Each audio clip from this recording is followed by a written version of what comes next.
The boys are back in town plays here at Red Wilson Field, and that is accurate as the YD Red Sox are back here in South Yarmouth as they get set to take on the Falmouth Commodores here in an interdivision Cape Cod Baseball League matchup.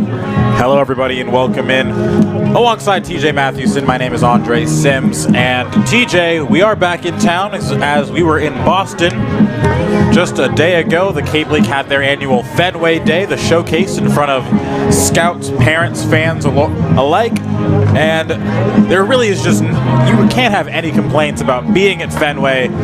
For these college players, sometimes their first opportunities to be at Fenway.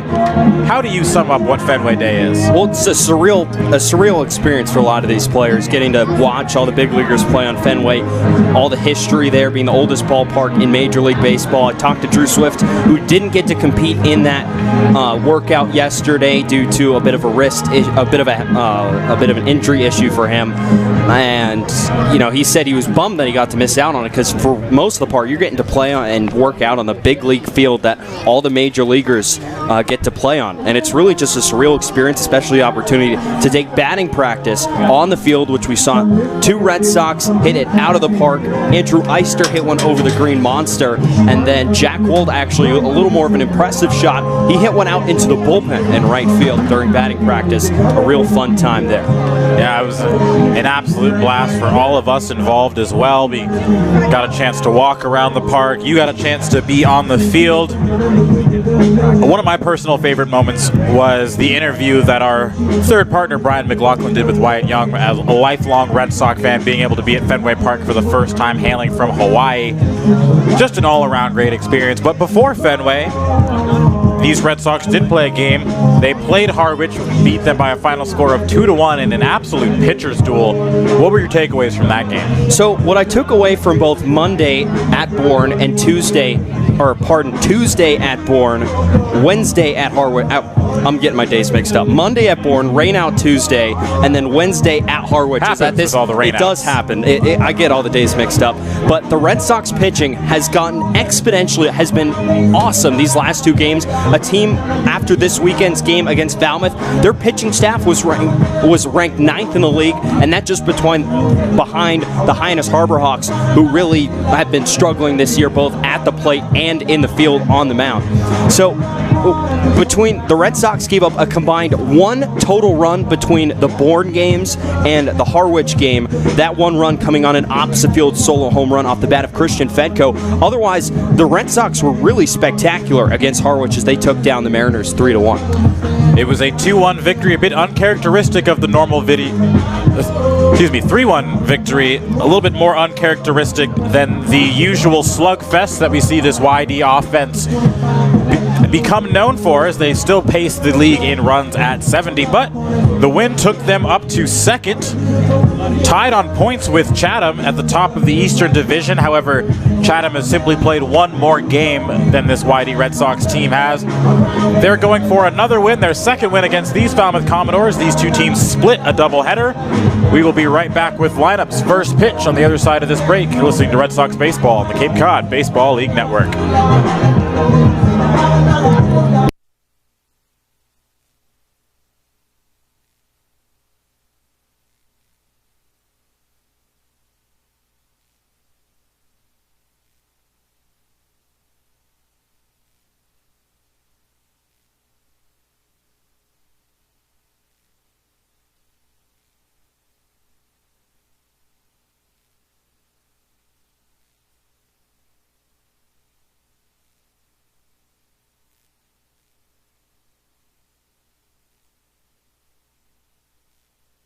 Cape Cod Baseball League contest, where the stars of tomorrow will shine tonight. Tonight is Red Shirt Friday here at Red Wilson. Red Shirt Fridays is a national program created to acknowledge, honor, and support our troops who put themselves in harm's way to defend our freedom. In support of this program, the Cape Cod League baseball team will be wearing a specially designed red jersey every Friday. This special weekly celebration of Red Shirt Friday is sponsored by 47 Brand, H.P. Hood, Cape Cod Regional Transit Authority, Advanced Embroidery, and the Cape League. Support our troops and join us by wearing red each Friday.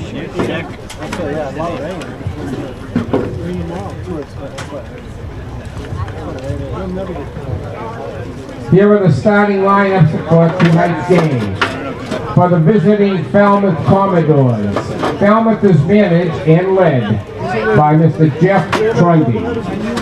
Yarmouth and Dennis is managed and led by Mr. Scott Pickler. Here is the Falmouth lineup for tonight. Leading off and playing second base from the University of Louisiana Lafayette, number 5, Hayden Cantrell. Batting second, the right fielder from Western Michigan University, number 23, Blake Dunn. Batting third and playing shortstop from Rice University, number 2, Trey Cruz. Batting cleanup and playing center field from Stanford University, number 17, Tim Kawa. Batting fifth, the left fielder from Texas A&M, number 9, Zach Beloch.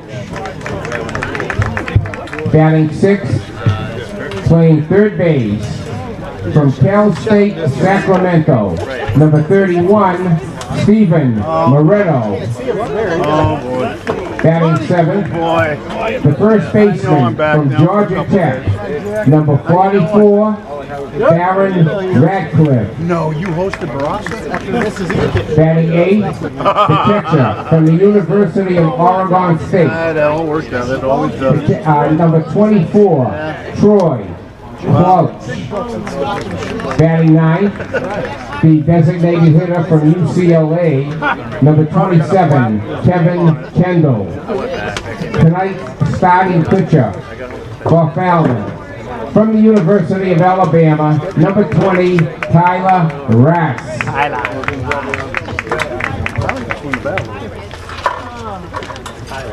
And now the starting lineup for the YD Red Sox.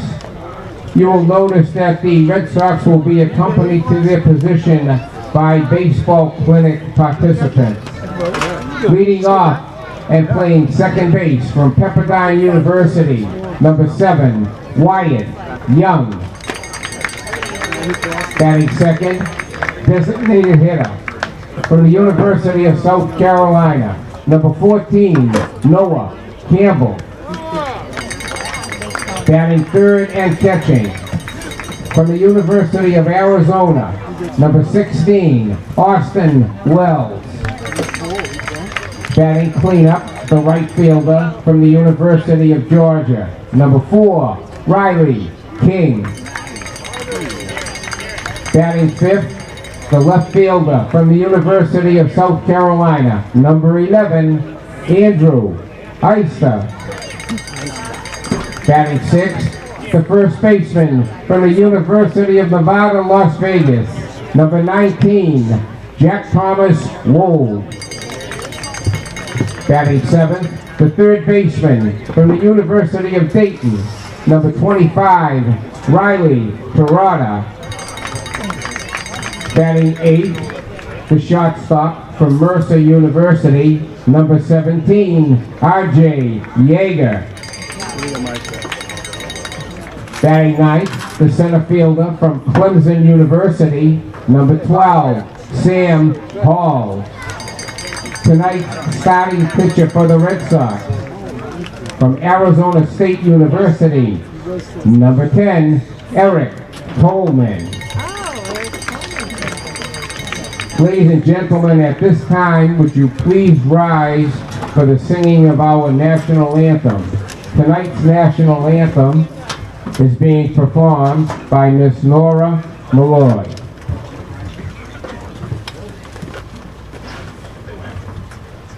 Oh, say, can you see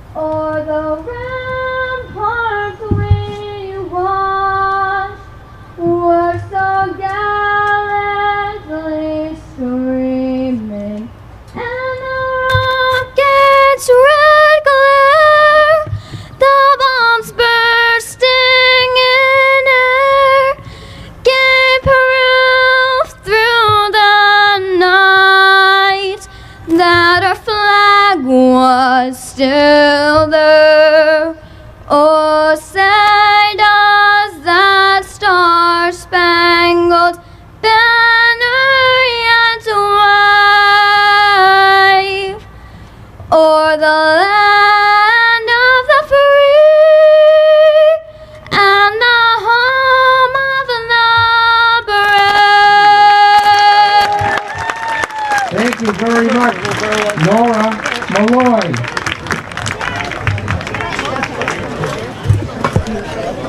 The national anthem has been sung, lineups have been announced, but we will give them one more time to you at home listening.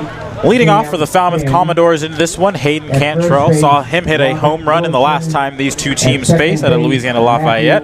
Blake Dunn out of Western Michigan bats second. He'll be in right field. Trey Cruz, the shortstop today, bats third. Tim Tawa, the Stanford product, will be in center field and hit cleanup. Zach DeLoach will be in left field today out of Texas A&M. Stephen Moretto from Sac State playing third tonight. He bats sixth. Baron Radcliffe in the 7-hole out of Georgia Tech playing first. Troy Claunch, the backstop from Oregon State, will hit eighth. And rounding out the order is going to be Kevin Kendall out of Alabama. He's the DH tonight, tasked with taking on the lefty from Arizona State University, Eric Tolman, the two-way player. We've seen him make some appearances out of the bullpen, but TJ, his first start tonight, what are you looking for from him? So, yeah, this is his first start up here on the Cape. He was sometimes a weekday starter at school at Arizona State as a true freshman this season. A little surprised he wasn't in the lineup too today, but been working on some stuff with his swing, so he's just out there to focus on pitching today. He's only his longest outing of the season, just 2 innings so far, so we're going to be interested to see how long Pick lets him go out there. Always for Eric, it's keep the ball in the strike zone. Struggled a little bit with walks this past spring at ASU. Has really been really good in his 2 outings, though, so far. A 2.45 ERA in 3 2/3 innings. Behind Tolman today, this is how the Red Sox will line up defensively. Left to right in the outfield, Andrew Eister, Sam Hall, and Riley King. On the left side of the infield, Riley Terada and R.J. Yeager find themselves at third and short, respectively. Wyatt Young is R.J. Yeager's double play partner tonight, and Jack Wold plays first base. Austin Wells is putting down the sign in an all Pac-12 Arizona State battery. Home plate umpire Matthew Gaitan has given the okay. Tolman toes the rubber on the left side, third base side of the rubber. The first pitch is on its way, and Cantrell lines it back up the middle, and that's a base hit to start the game. First pitch at 5:04. Well, Hayden Cantrell's just been on a tear this past week or so for the Falmouth Commodores. He won Player of the Week in the rain-shortened week last week, went 6 for 9 with a pair of home runs, 2 doubles. You mentioned he had a home run. And last time these two met up in the doubleheader on Sunday, and he just keeps on going with a leadoff single here. So one pitch, and Eric Tolman finds himself working out of the stretch. Checks Cantrell on first. Dunn squares to Button. It's a good one. Tolman fields his position. The scoop by Wold. And they got him on the back end. So a sacrifice bunt for Dunn, and Cantrell's up 90 feet to second. And that's a nice play by Tolman off the mound. Early, the Commodores going to make Tolman field his position, show that he can handle himself out there in the field, and he does, bouncing off to his right, able to spin and make an under control throw to Jack Thomas Wold at first base, who's able to scoop it out of the dirt. He's shown a good glove over there, picking it at first. So Trey Cruz out of Rice steps in now, 323 on the year. Cantrell takes his lead off second base. First pitch is a breaking ball that breaks inside for a ball, 1-0. These two teams split the doubleheader at Gov Fuller Field. It was an absolute slugfest over the course of the 2 games. Host of home runs, extra base hits, and a back-and-forth game in Game 1. YD took Game 2 of that doubleheader. 1-1 the count now to Trey Cruz. He was one of the people that hit a home run in that doubleheader. As he skies one deep into left field, Andrew Eister on his horse, back into the corner, and he'll make the grab near the line. Impressive play there from Andrew Eister, tracking back on the fly ball deep into the corner. And Tolman records the second out of the inning. Eister hasn't been too flashy out there in left field, but he's gotten the job done. He shows really good range. Going back to his right there near the line, able to make the catch. Tim Tawa now steps in, cleanup hitter. Hitting just 111 thus far in this Cape League season. Falmouth currently sits 4th in the Western Division, comfortably in front of Hyannis, who, as TJ you mentioned, has been struggling so far this season. As Tawa grounds one back up the middle, Yeager gets under his glove. Cantrell's coming around. Without a throw, he will score, and Falmouth takes the lead 1-0.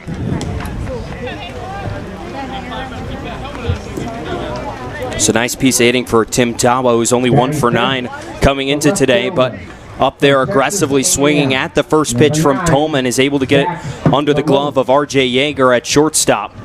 And into center field for a base hit, and with the slow dribbler, plenty of time for Hayden Cantrell to come around and score. Sam Hall wisely opting to not make the throw. Hold Tim Tawa to a single. It's the first pitch to Zach DeLoach. The left fielder is in there for a called strike, 0-1. So very quickly, Falmouth on top, 1-0. They've scratched across a run here on a single, a sacrifice, and then an RBI single. And that's something we've seen, TJ, as home plate umpire Matthew Gaitan says yes he did, and it's 0-2, is that small ball has been something that has been used very prevalently across all Cape League teams this season. Yeah, and we see it pay off right there. And also, these Falmouth hitters have been really aggressive so far here today. At the beginning of this at-bat to Zach DeLoach, Tolman was only at 6 pitches through 5 batters. Runner goes. The throws from well is late. I think it might have actually hit the helmet of Tim Tawa, sliding into second base as it caroms into left center field. No advance, though, and it's a stolen base for Tawa.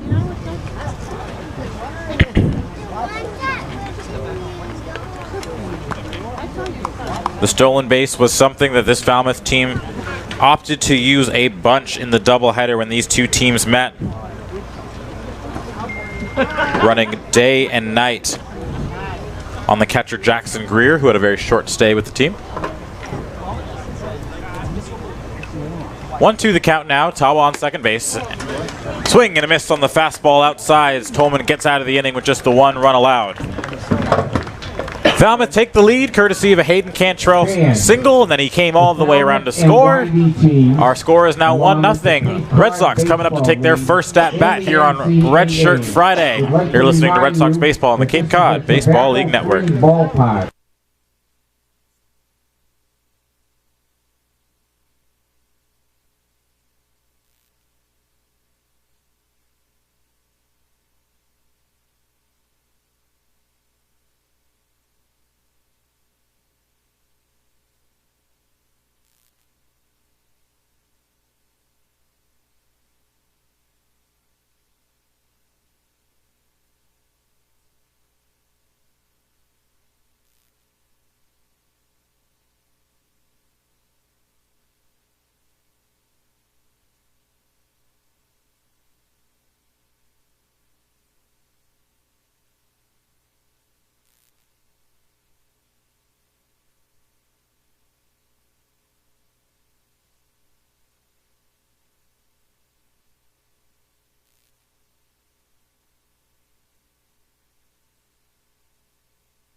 Leading off a YD. Back here for the bottom of the first as we bring you the YD lineup as Wyatt Young leading off steps in to take his first at-bats. Following him, Noah Campbell and Austin Wells.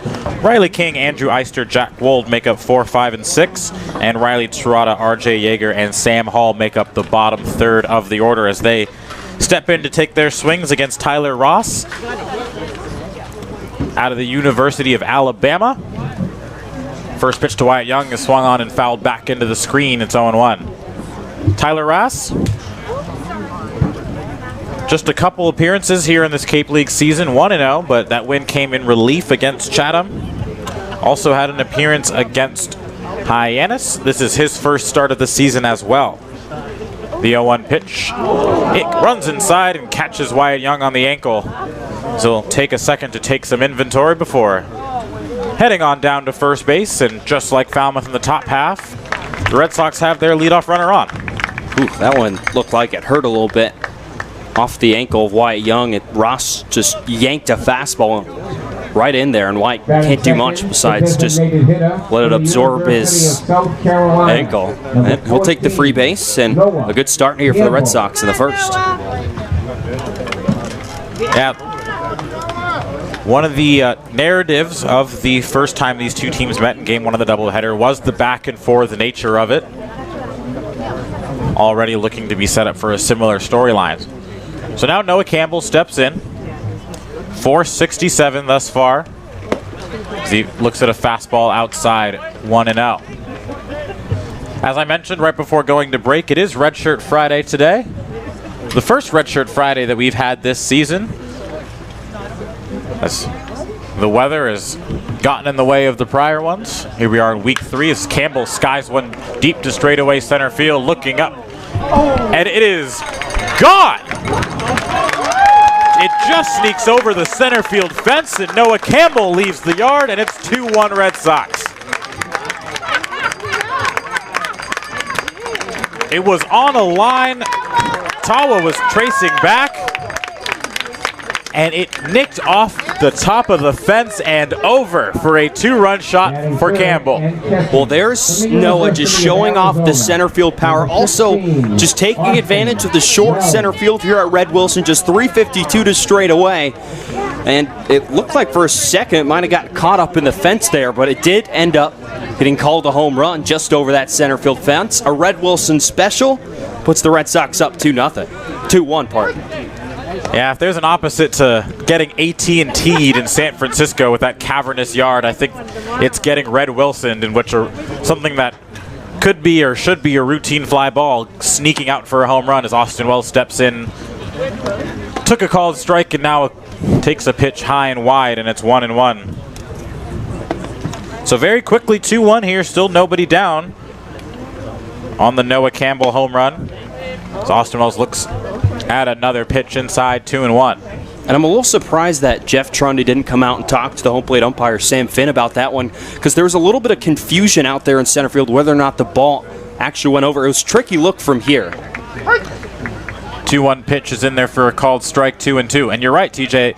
It did, you heard it audibly hit the fence, and it looked like it really just, there's a gate in straightaway center field, and it looked like it just nicked off the top of that gate. As Austin Wells takes a breaking ball down and in. He's seen 5 pitches, hasn't swung at a single one yet. 3-2. So it could have bounced off the fence and then through maybe the gap there or the gate to the fence. I think it's possible. It's kind of hard us sitting 400 feet away. Wells foul tips one into the glove of Claunch behind home plate, and that he is retired swinging for the first out of the inning. Well, regardless, Noah Campbell rounded the bases. Scoreboard operator put 2 on the scoreboard for YD, and it's 2-1 our score now as Riley King steps in on the second home run of the season for Noah Campbell. Riley King hitting safely in every single game he's played here for the Red Sox. 5 games, 5-game hitting streak as he looks at a breaking ball in there for a called strike, 0-1. King at 412. We've seen him play third base and right, where he is today. Sweeping breaking ball cut on and missed by King, and it's 0-2. Riley King, one of the many versatile pieces that Scott Pickler has sitting in his dugout.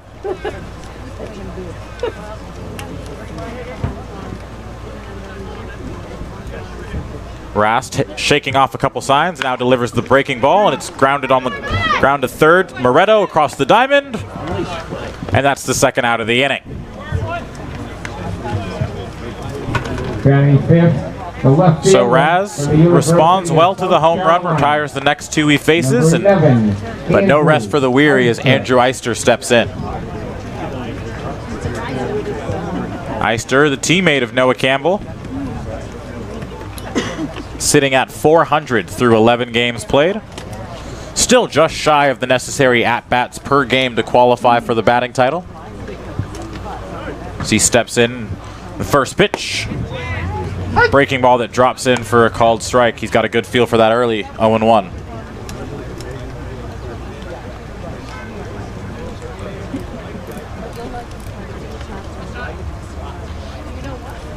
Two-1 our score. Raz working out of the windup. Another breaking ball. That one drops low, and it's 1-1. Now we'll see if Ross leaves one of those over the inside corner, maybe a little bit more up. See if Eister can turn on that.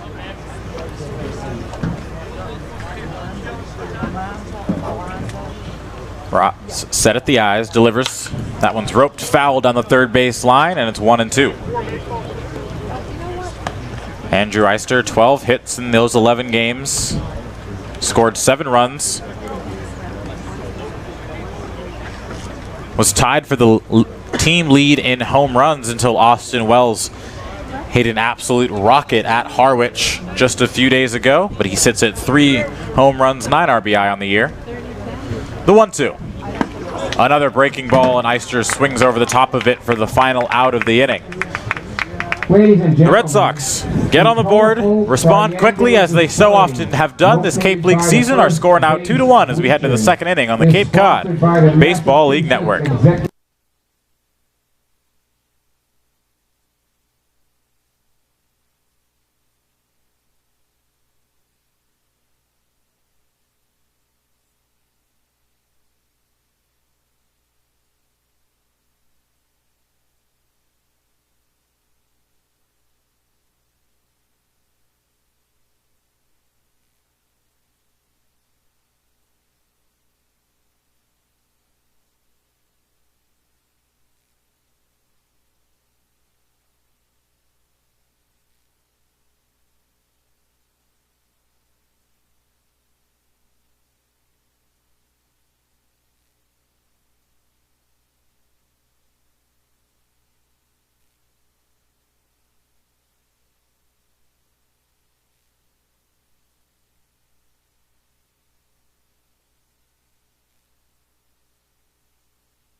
Top of the second inning here at Red Wilson Field is an absolute beautiful day for baseball here on a Friday late afternoon.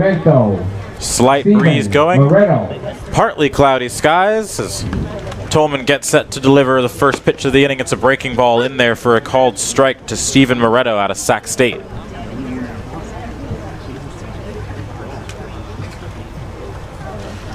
Tolman, after surrendering the first inning run, is picked up by his offense as Moretto skies one into left center field. Sam Hall's underneath it, and that's the first out of the inning. Tolman surrendered the early run, is now spotted with the lead, courtesy of his offense as he looks to bounce back. Baron Radcliffe now steps in, the Georgia Tech yellow jacket.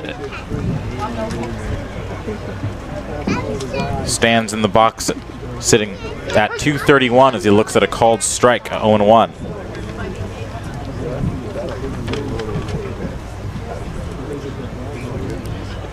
Tolman set at the belt, the 0-1. Sweeping breaking ball drops out of the zone, and it's 1-1.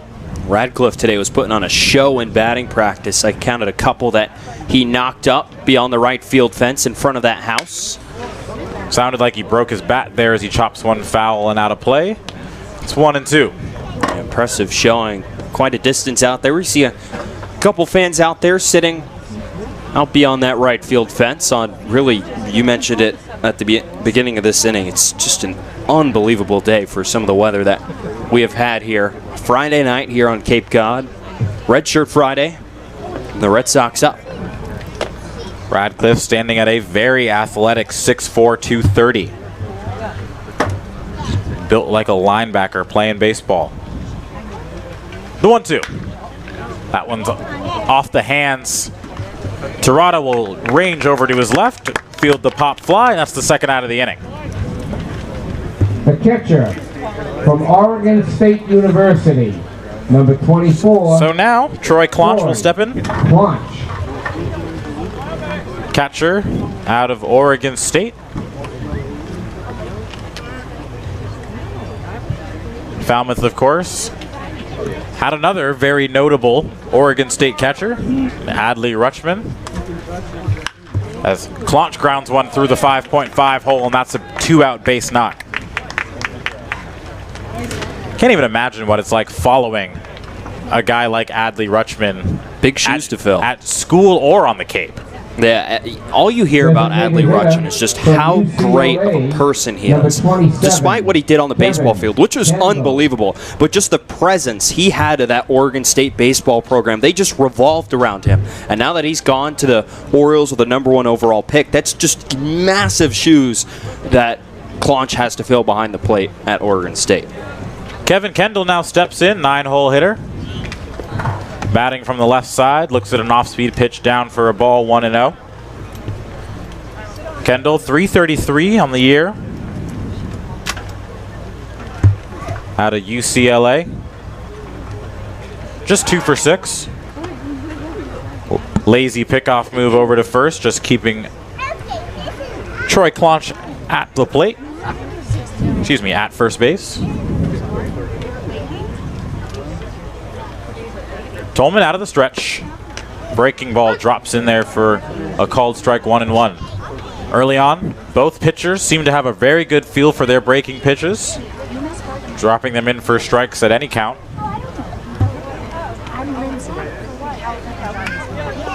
Tolman a couple checks, now delivers.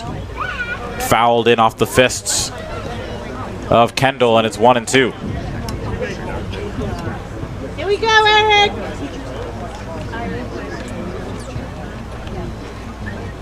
Tolman rocking the high socks on the mound. Red Sox in the special Red Shirt Friday Cape Cod tops with their white pants and the camo hats.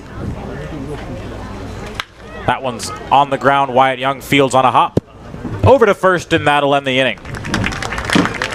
Eric Tolman works nicely, works around the 2-out base hit, and the score holds it 2-1. It'll be 6, 7, and 8 due up for the Red Sox in their half of the second. You're listening to Red Sox Baseball on the Cape Cod Baseball League Network.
Batting sixth, the first Bottom of the baseman second from inning. the University of Nevada, Las Vegas. YD steps in to take their second hacks of the game. Jack Wold, Riley Tirada, and RJ Yeager due up as Wold stands in, batting from the left side.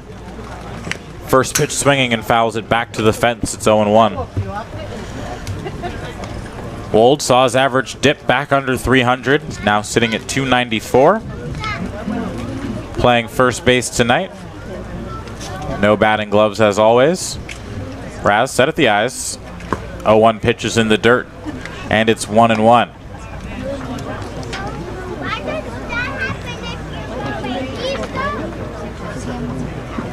Wold hit the first home run of the Cape League season on opening day, as that one's grounded towards Cantrell.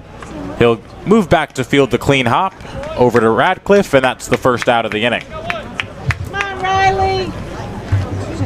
The third baseman. So that'll bring up Riley Tirada. Number 25, Riley. Playing third base today. Come on, Riley. As he steps in now to take his first at-bat of the game. First pitch to the Dayton Flyer is a breaking ball that drops it low and out of the zone, 1-0. Come on, Riley. Tirada starting to put together some better, higher quality at-bats, driving the ball a little bit more as we saw him struggle early on in his YD Red Sox career. As a fastball is pumped in there for a called strike on the inside corner, it's 1-1.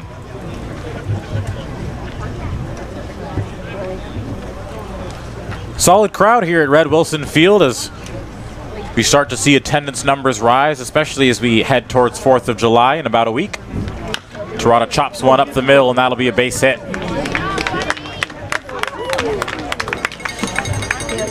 So for the second consecutive inning, the Red Sox have a base runner on. This time it's Tirada. And with one down, here's RJ Yeager. How about that? That's the first hit for Riley Tirada that hasn't been a double this season. As he bounces that one up the middle. He's gotten off to a really slow start, and hopefully he'll start picking it up here soon. RJ Yeager steps in, batting from the right side. First pitch is on its way, sliced the other way. Excellent play from Baron Radcliffe at first, leaping up to make the catch. And he'll tag first base to double up Riley Tirada. Not much Tirada could have done there as Radcliffe caught it just above the first base bag and was able to very quickly step on the cushion to complete the double play. Our corporate sponsors are the And that'll end the inning. So a very quick second inning for Tyler Raz as we head to the top of the third. You're listening to Red Sox Baseball on the Cape Cod Baseball League Network.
Third inning of work for Eric Tolman on the mound for the YD Red Sox as they lead 2-1.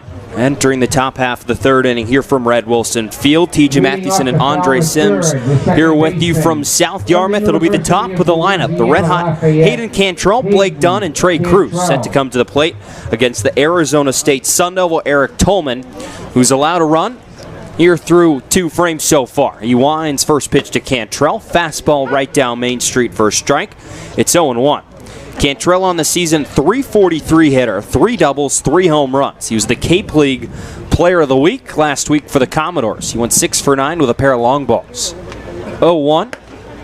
Off-speed misses off the plate for Tolman, and the count evens up at a ball and a strike.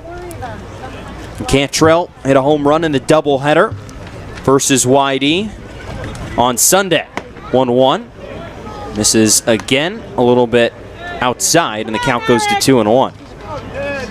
Cantrell hit a 3-run go-ahead home run when the Commodores were trailing 4-1 against the Red Sox, as the 2-1 misses outside and makes the count 3-1 here on Cantrell. 3-run home run in the bottom of the 5th inning of Game 2. It put the Commodores up 4-3 at that point. And then the Red Sox responded with 5 unanswered, won the game 8-4. 3-1, swing and a foul out of play behind home plate. And the count will go to 3 balls and 2 strikes. A second-year Commodore is here last season with Falmouth, but has had an unreal start to this season, both in the power and average department. 3-2, swing and a liner, foul up the first base side into some fans in the front row of the bleachers. Dad almost made the play. Down past the dugout. Yeah, it looked like Dad fell out of his seat trying to make the play, catch it on the one hop it looked like, but couldn't come up with it on the initial bounce. Cantrell hit 174 here in Falmouth last season. Tolman kicks, 3-2. Inside, and he'll catch Hayden right around the belt buckle, and he'll reach first to lead off the 3rd inning, the second time he's reached base to start an inning. Right fielder from Western So, Michigan. leadoff man is on Number 23, Blake for Dunn. the Falmouth Commodores here in the 3rd inning. And that'll bring up the right fielder, Blake Dunn. 0 for 1. He moved Cantrell over on a sacrifice bunt back in the 1st inning. Scored the only Falmouth run, Cantrell did, when he came around on an RBI single from Tim Tawa. Tolman back in the stretch, 0-1. Cantrell goes from first. The throw down is not in time from Austin Wells as Wyatt Young picks it out of the dirt on 2 hops.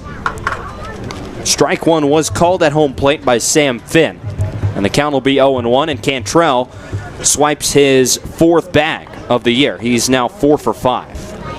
Yeah, he had Tolman timed up there, got an excellent jump. Not much Austin Wells could do, even with a good pitch to throw on. 0-1 here on Trey Cruz. Tolman peeks back at second, and Cantrell kicks the 0-1. Curveball hits the inside corner for a strike, and it's 0-2. Tolman, a 2A player, has gotten 2 appearances so far this season, a 2.45 ERA in 3 2/3 innings. He struck out 4 and walked 2. He's also seen some time at the plate, just 1 for 6 so far. He's got an RBI double to his name, so it seems like he will get at-bats here on the Cape as a 2A player for the Sun Devils of Arizona State. He kicks the 0-2. Swinging a little number up the middle, and it gets into center field for a base hit. Cantrell to hold up, make sure it didn't get caught, as Sam Hall will come in and get the baseball in to R.J. Yeager at short. So Dunn will reach over at first base. Back-to-back base runners for the Commodores as they're threatening again here in the 3rd inning. The top of the lineup has done a good job against Eric Tolman, grounding up the base paths. So 2 on, no out. That'll bring up the shortstop, Trey Cruz. Yeah, I think the Red Sox there are lucky that Hayden Cantrell had to wait to see if that ball was going to get down. Otherwise, he probably would have scored, given how much that ball died in shallow center field. With his speed, would have came around easily. So here's Cruz. He, as the first pitch is called, a strike on a check swing. And it's 0-1 on Cruz. Back in the 1st inning, flew out to left field. For Tawa drove in. Hayden Cantrell on at second base, as Tolman turns and throws to second. Or throws to first, pardon. Get the base runner back. And Blake Dunn. Pardon, Trey Cruz had a sacrifice bunt back in the 1st inning as they caught the runner in between at first base.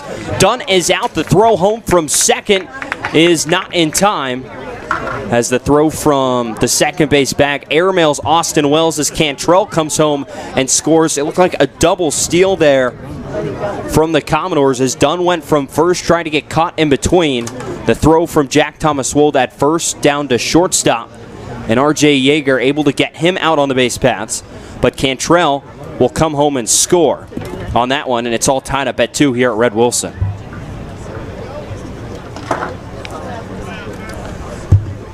So the count still 0-1 on Trey Cruz as he awaits the 0-1. He misses outside, evens up at a ball and a strike now. So all the base runners in the span of one pickoff are cleared off the base paths. Tolman out of the line, the 1-1. Fastball on the outside corner, and it goes to 1-2. So now 2 runs for Falmouth, working here in the top of the third on 4 base hits. Sam Hall shaded slightly over towards right center for Cruz. Awaiting the 1-2. He swings and fouls it out of play along the third base side. The count stays at 1 ball and 2 strikes. Temperature sits just under 80 degrees here in South Yarmouth. 78 degrees. Not a cloud in sight. 1-2. Swing and a pop-up on the infield. R.J. Yeager from a shortstop position, called off by Wyatt Young right on top of the second base bag, and he's there to make the catch for out number 1. So a sky-high pop-up on the infield retires Trey Cruz. And that will bring up Tim Tawa. He drove in the only run of the game. One of 2 runs. He drove it in his run back in the first inning. So he drove home Hayden Cantrell as he steps to the plate with 2 outs.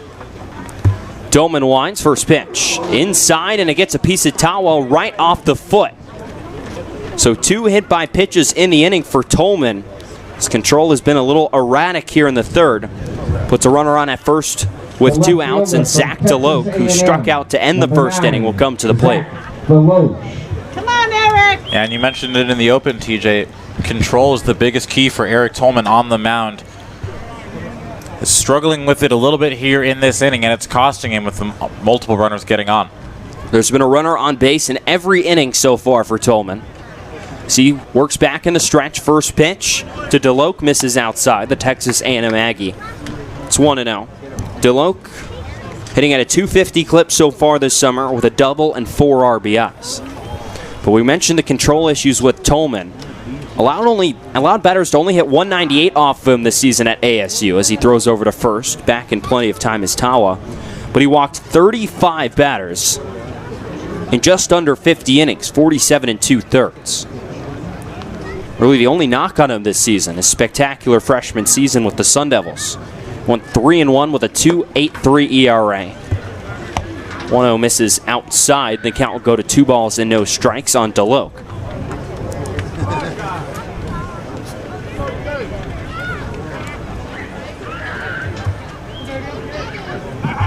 As Tolman turns and throws over to first base again. And back in time is Tala.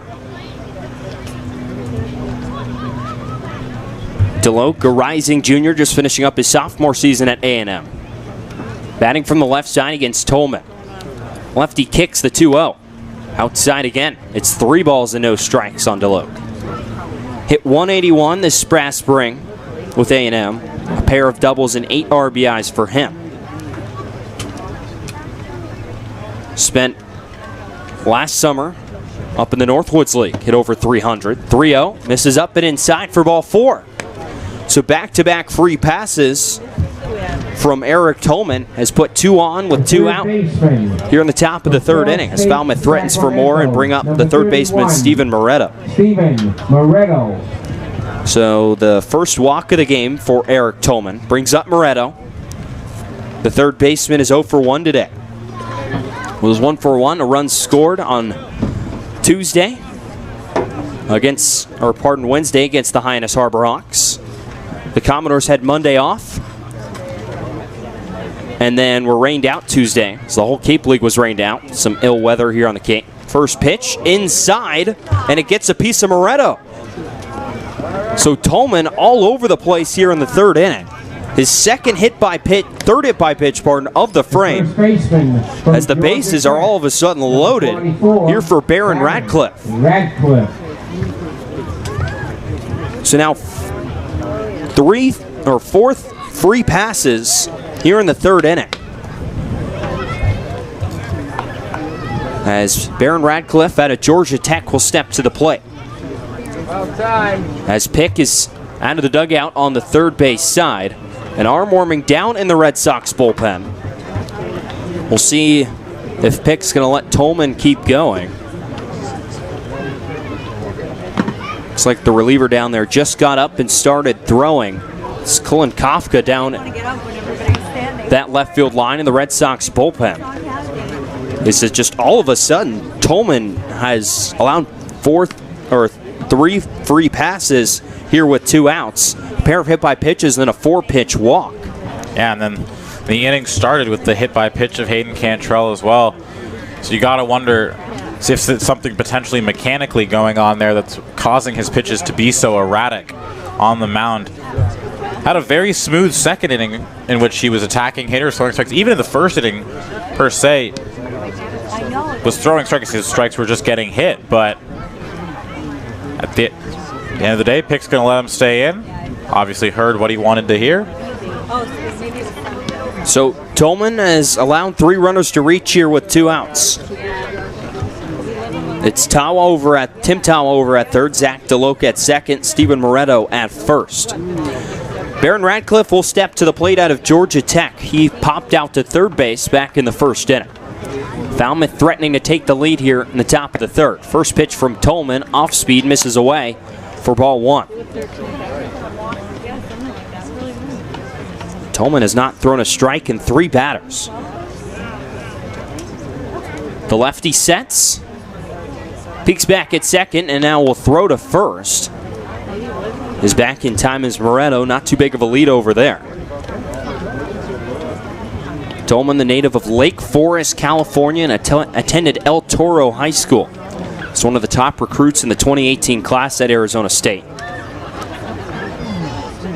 As he looks back again at second, sets 1-0. Off speed, looked like it missed inside again, and the count will go to 2-0 on Radcliffe. Come on, Eric.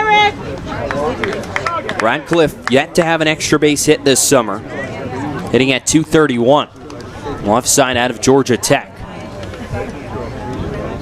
Had 5 doubles and 4 home runs in the spring with Georgia Tech. 2-0. Fastball on the outside corner. There's a strike from Eric Tolman. And the count will go to 2-1. We'll see if that strike right there brings a little momentum for Tolman. His command has led to him allowing 3 free passes on the base paths here with 2 outs. Lefty sets 2-1. Off speed outside for ball 3. 3-1 the count on Barron Radcliffe. That curveball has been starting on the outside corner and dove out of the strike zone, away from the left-handed hitters. But Tolman hasn't gotten anyone to chase. 3-1 on the way. Swing and a miss from Radcliffe as he cuts through a fastball. Looked like it was right around the knees, and the count will go full, 3 balls and 2 strikes. This is a big at-bat, big full count pitch here for Tolman, looking to get out of this inning, leaving this game tied. The runners are going to go on the pitch. 3 balls, 2 strikes, 2 outs here in the top of the third. Tolman sets at the belt, 3-2. Swing and a chopper over towards first base. Jack Thomas Wold overfields it, throws to Tolman, covering the bag at first, and it's in time for out number 3. So Tolman works himself into and out of trouble here in the top of the third inning as he leaves the bases loaded and keeps this ball game tied at 2. We'll head to the bottom of the third inning here from Red Wilson Field, 2-2 between the Red Sox and the Commodores here on the Cape Cod Baseball League Network.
Their center fielder, 9-1-2 set to come to the plate for the Red Sox as the Commodores have evened the score here at 2 at Red Wilson Field. TJ Mathewson and Andre Sims here with you from South Yarmouth. Sam Hall, Wyatt Young, and Noah Campbell set to come to the plate for YD.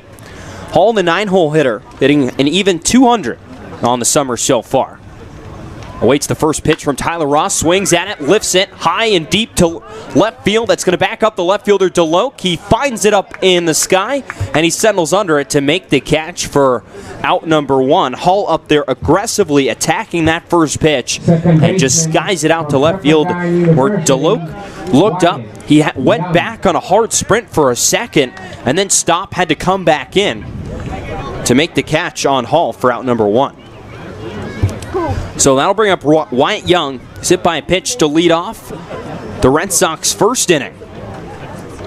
In his only plate appearance today, swings at the first pitch, cuts through it for a strike, and it's 0-1. Was 0 for 1 in a pinch hitting performance versus the Harwich Mariners on Wednesday. He struck out swinging.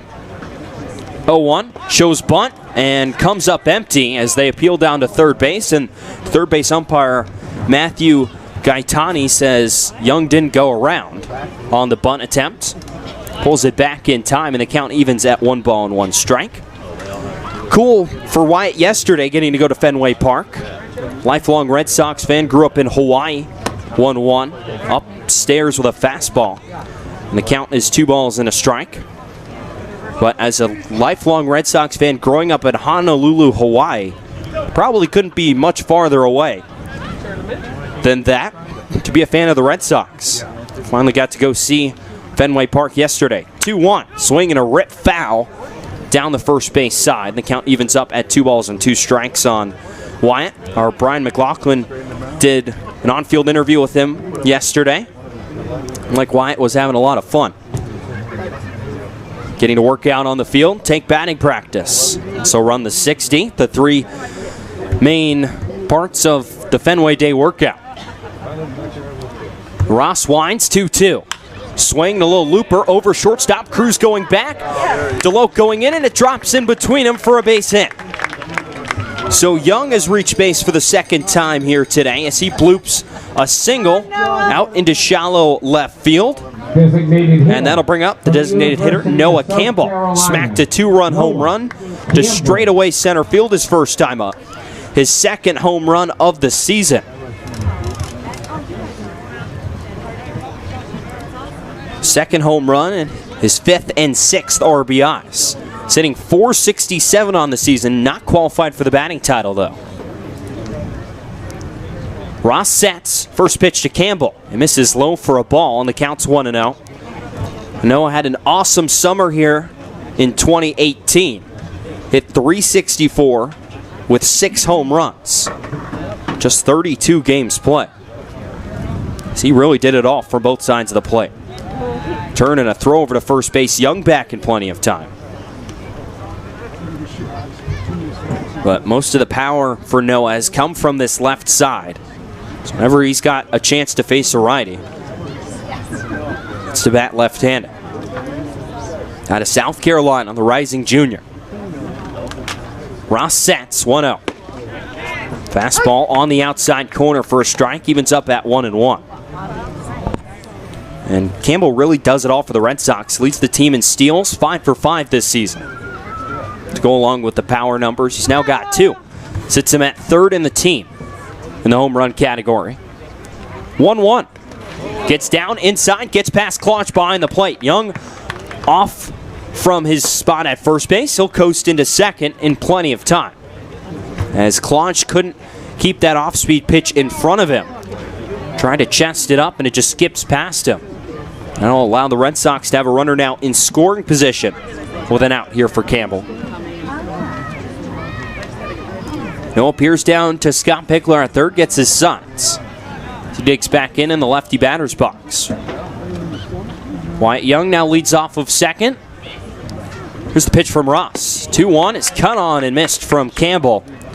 And the count evens up at 2 balls and 2 strikes. Noah playing a lot more outfield here in his second summer in the Cape. Played a lot of second base last summer here with the Red Sox. Mostly been out in left field so far. Designated hitter role today for Scott Pickler. Ross sets again, 2-2. Swing and a foul off the netting on the third base side behind the Red Sox dugout. And the count will stay even at 2 balls and 2 strikes. Campbell had a rough sophomore season at South Carolina. Pitches .239 with 6 home runs and 6 doubles.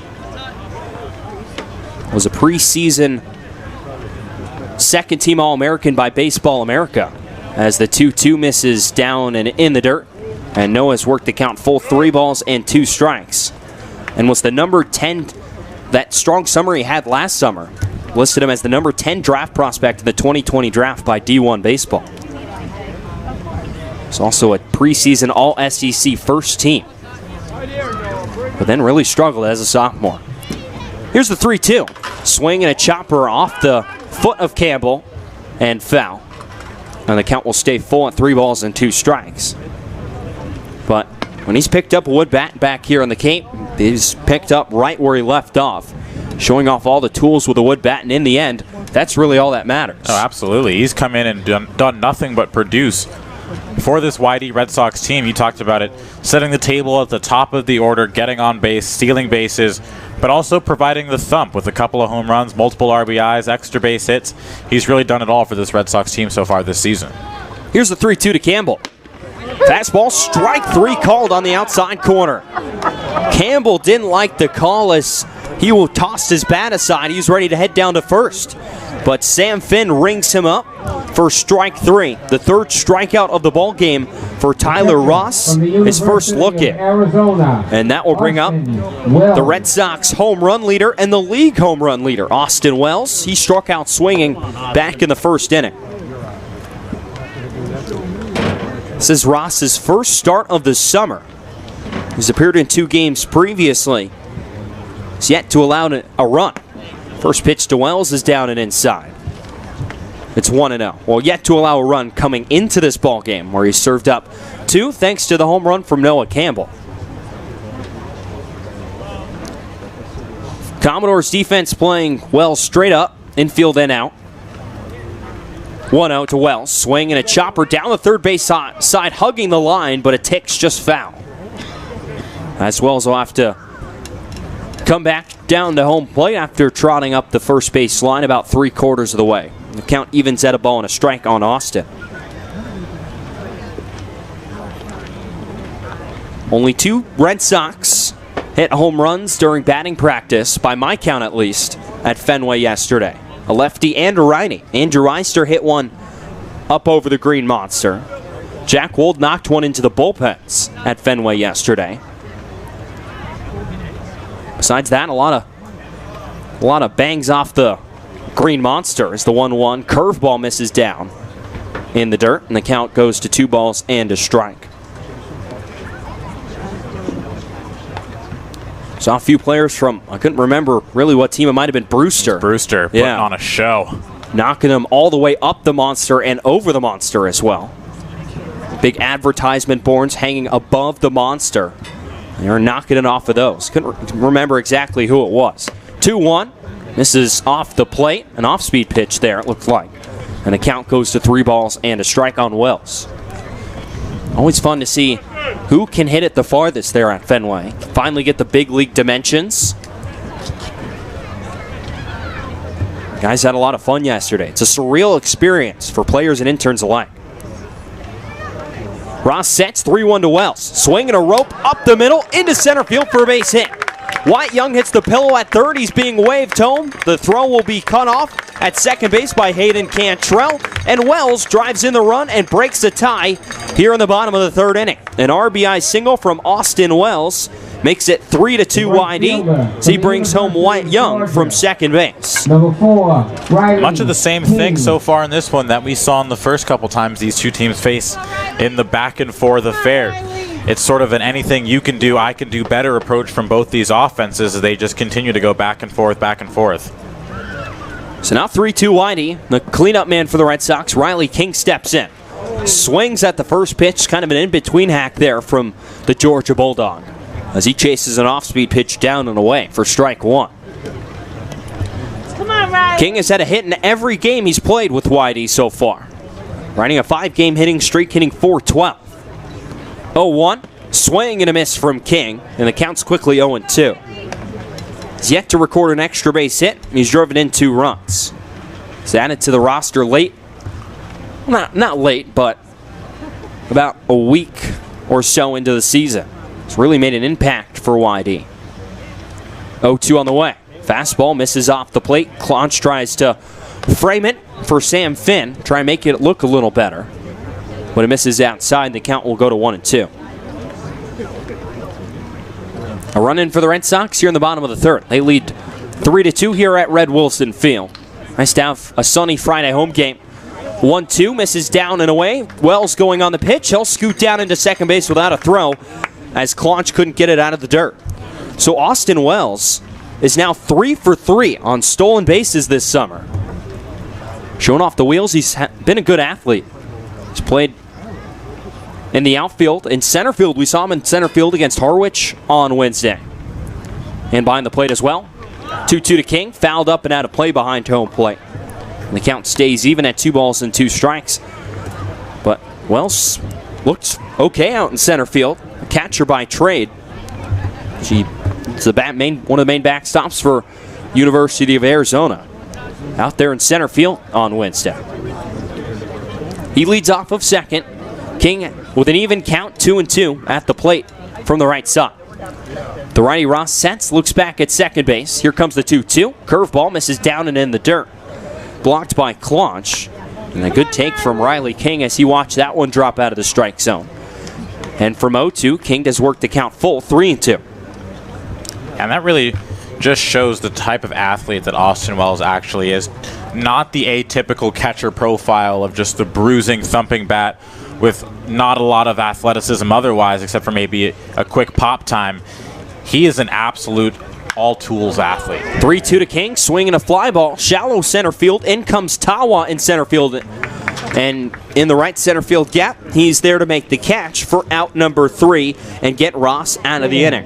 The Red Sox, though, strike for a run here in the bottom of the third, and Austin Wells, RBI single, puts the Red Sox in front 3-2 here in South Yarmouth. We'll head to the fourth inning.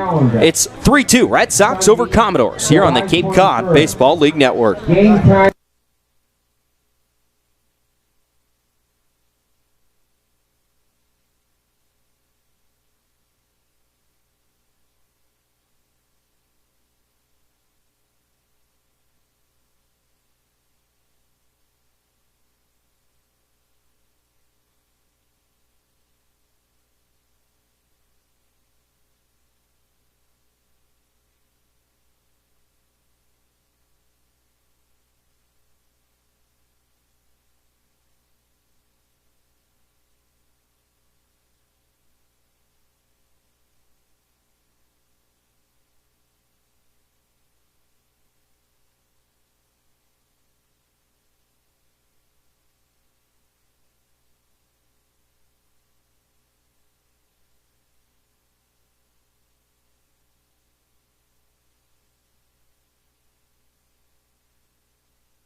Despite his rough top half of the third inning, Eric Tolman out to toe the rubber to start this fourth inning. The Whitey starter has made it through 3 frames, allowing 2 runs on 4 hits in his longest outing here in the Cape League season. So the Oregon State Beaver, Troy Claunch, will lead it off for the visiting Falmouth Commodores. He singled back in the second inning. He steps in, the 8-man in the Commodores lineup. Watches a first pitch miss low for a ball. And the count's 1-0. Yeah, it'll be interesting to see how long of a leash Scott Pickler gives Tolman in this inning. If it'll be if a base runner gets on, that's it approach. 1-0. Fastball catches the outside corner for a strike. And the count evens up at 1 ball and 1 strike on Clutch. Tolman kicks again, 1-1. Again, catches the plate. Called a strike by Sam Finn, and the count has worked in Tolman's favor, 1-2. Longest outing of the season for Eric at Arizona State this season. 5 innings against Pepperdine. 1-2, swing and a line drive right center field. Sam Hall over in the gap, dives. Did he make the catch? Yes, he did. Sam Hall showing off the wheels in center field as he robs Troy Clonch of extra bases in the right center field gap. 1 down for the Commodores here in the 4th inning as Sam Hall has made one of the catches of the Red Sox season so far out there in right center. I might say the catch of the Red Sox season thus far. He took an excellent route to that ball and absolutely had to, as it was sinking away from him, which is incredibly hard to play as an outfielder. First pitch to Kevin Kendall, 0 for 1 today, misses outside for ball 1. Took a headlong dive there to make the catch in the right center field gap. So Eric Tolman certainly appreciated it. He had a huge smile on his face after that one. 1-0 is chopped foul right at home plate, and it's evens the count at 1 ball and 1 strike here on Kendall. I mean, Hall was playing around straightaway center field and went way over into right center field to make the catch on that sinking line drive. And Sam, a good athlete, is a utility player at Clemson. He swiped 30 bags for the Tigers this season. That led the team. 1-1. Fastball misses low for a ball. It's 2 balls and a strike. But man, he covered a lot of ground out there. Yeah, used every bit of that 30-base steal ability. 2-1. Swing and a broken bat. Little looper down the left field or third base side, however, and it scoots foul. As Terada over at third base gave it a look, but couldn't get back there in time. And the count will even at 2 balls and 2 strikes here on Kendall. And he had to fully lay out for that one. That wasn't one he caught as he was like jumping into the air. That was as he was hitting the grass. He was able to make that catch. As Kendall's going to have to get some new lumber from the Commodores dugout. Count even at 2-2 on the UCLA product.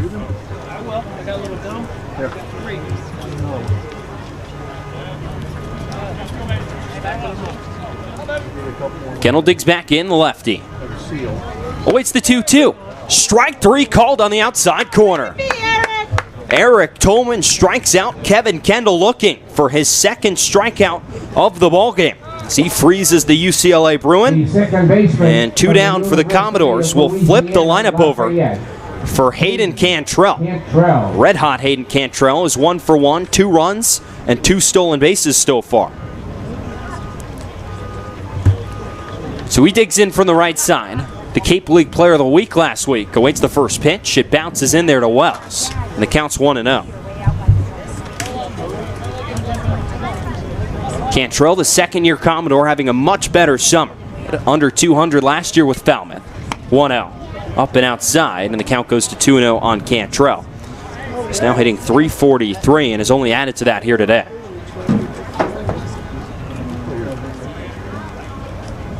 Tolman kicks 2-0. Swing and a rocket off the foot of Tolman. It careens to Terada at third. Long throw to first is not in time to get Cantrell. So that's just the way the ball's been bouncing for Hayden Cantrell. When you're hot, it'll bounce and find some free grass. As that one, a frozen rope off looked like caught the foot of Tolman and careened to Terada at third, who tried to make the play. Couldn't quite get Cantrell over at first as he's 3 for 3, and Pick and the trainers out of the dugout. Take a look at Tolman. Yeah, that was an absolute rocket back up the middle, and it caught the plant foot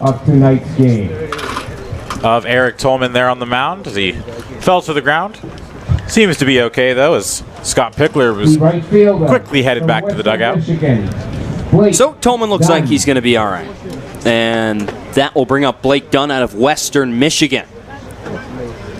370, on the season, 227.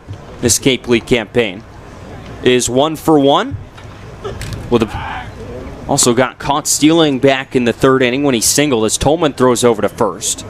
Back in time is Cantrell, who's seen the baseball unbelievably well here this season. Another turn and throw to first base. A closer play as time's called over there, as Cantrell might have jammed his finger over at first. He's shaking off his right hand. Still no count here on Blake Dunn. Looks like Cantrell's all right. He throws the glove back on his left as Tolman throws over again to first. And Cantrell back. He walks right back off the bag as soon as Jack Thomas Wold throws it back to Tolman. He's got that glove on his left hand for him to dive into that second base bag should he choose to steal. Tolman kicks and fires a pitch out.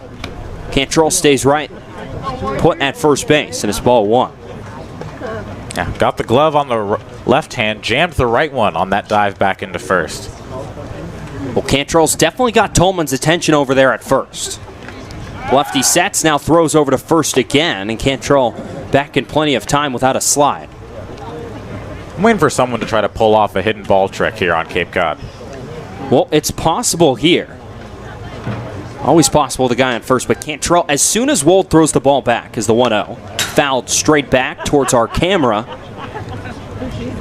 And the count's even at a ball and a strike on Blake Dunn. But as soon as Jack Thomas Wold is throwing the ball back to Tolman on the mound, Cantrell is off the bag, just like that. You wonder if Wold can get him with that move over at first. 1-1. Off speed misses down low. The count goes to 2 balls and a strike. Be pretty funny, though, if we're able to pull it off. It's like the one thing in baseball that I've never seen in person before, so I'm rooting for it. As Tolman quickly throws over to first base. Cantrell dives back in time. But I feel like it's summer ball. Guess we might get a chance. Tolman staring a hole through the back of Austin Wells' head. Gets the sign. Kicks the 2-1. Misses down low, an off-speed pitch. For ball 3, it's 3 balls and 1 strike here on Blake Dunn. 2 out base runners were trouble for Tolman in the third inning. He allowed 3 straight 2 out base runners. And is in danger of serving up 2 straight 2 out base runners here in the fourth inning as he throws over to first again. And Cantrell is back in plenty of time.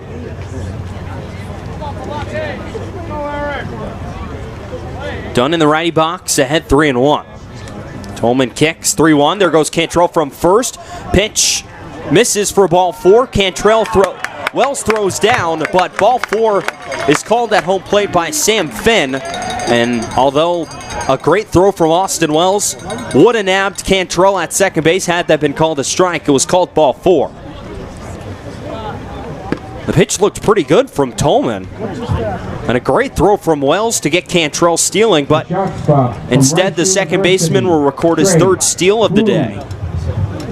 And Blake Dunn will reach on a base on balls. And 2 straight base runners here with 2 outs for the Commodores. It was I'm very confused about what just happened because Matthew Gaetane just started to signal safe, then gave the out call, and now it appears that he was actually calling Cantrell safe at second base. As the first pitch misses inside, an off-speed pitch that counts 1-0. Yeah, confusing, I agree. As picks out of the dugout after that ball 1 from Tolman, he signals down to the YD bullpen, and that looks like it'll do it for Tolman. So the base on balls here with 2 outs spells the end of the night for the ASU lefty. We have a new arm coming in for YD. We'll get you that to you on the other side of this break here on the Cape Cod Baseball League Network.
It'll be the newest Whitey Red Sox out on the bump for Scott Pickler as he made the call down to the bullpen, relieving Eric Tolman after 3 2/3. The lefty allowed 5 hits, 2 runs. They were both earned. He walked 2 and struck out 2.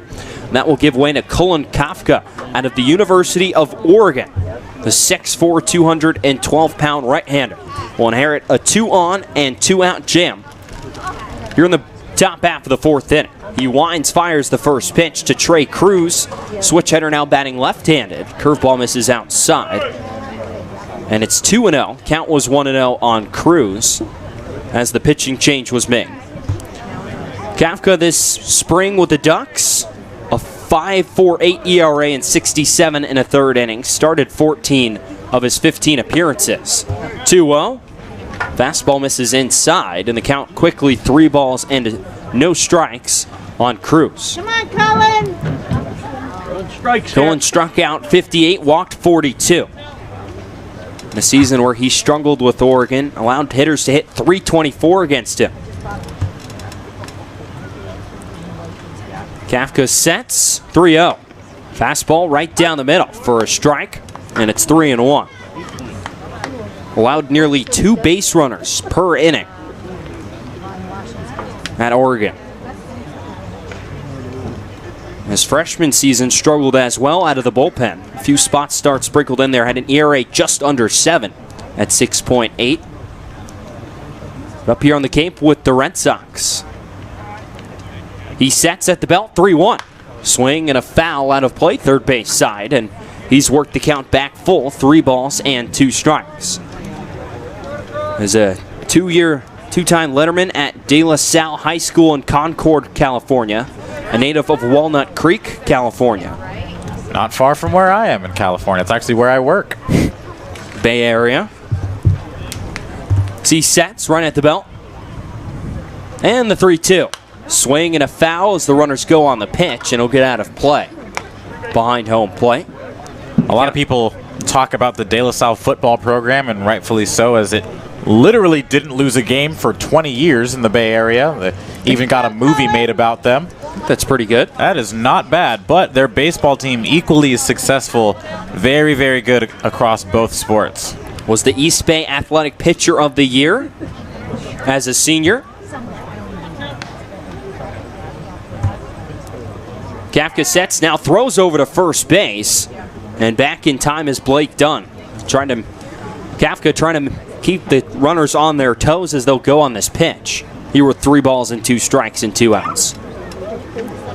Was 11-1 with a 1.15 ERA as a senior at De La Salle. He sets again, 3-2. Swing and a pop-up, and it'll get foul and out of play. Straight over our heads in the press box, and the count stays full. The runners will retreat back to their bags. Cantrell to second, and Dunn to first. Cruz 0 for 1 today.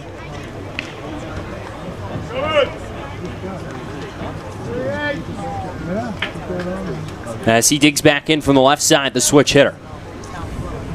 Kafka sets, runners their leads again. There they go, 3-2. Swinging another foul out of play along the third base side, and we'll go again at 3 balls and 2 strikes. A good battle here from Trey Cruz. Falmouth started the game, got on the board first, an RBI single from Tim Tawa. And the Red Sox responded with a 2-run home run in the bottom half of the first inning off the bat of Noah Campbell. And the teams traded a run apiece in the third. So here's the 3-2. Off speed, misses inside for ball 4. So Cruz will reach over to first base and reach for the first time today. And 2 straight walks from Whitey pitching will load the bases for the Stanford Cardinal, Tim Tawa. So Tawa 1 for 1, drove in the only one of the 2 runs for the Commodores today. Also reached on a hit by pitch back in the third inning where Eric Tolman really lost his control with 2 outs. So he hit Tawa, walked DeLoke, and hit Moretta to load the bases quickly. First pitch from Kafka. Off speed, misses down into the dirt, blocked by Wells. And it's 1-0. These Whitey pitchers over the past week or so have done a much better job of staying ahead in the count and not falling behind. But that's not been the case here today. This is a Falmouth lineup that really struggles on the road. Coming into today, they had scored 2 runs total in their 3 road games. 1-0, swinging a chopper off home plate, fielded by Wells, and he'll run over it, but it's foul.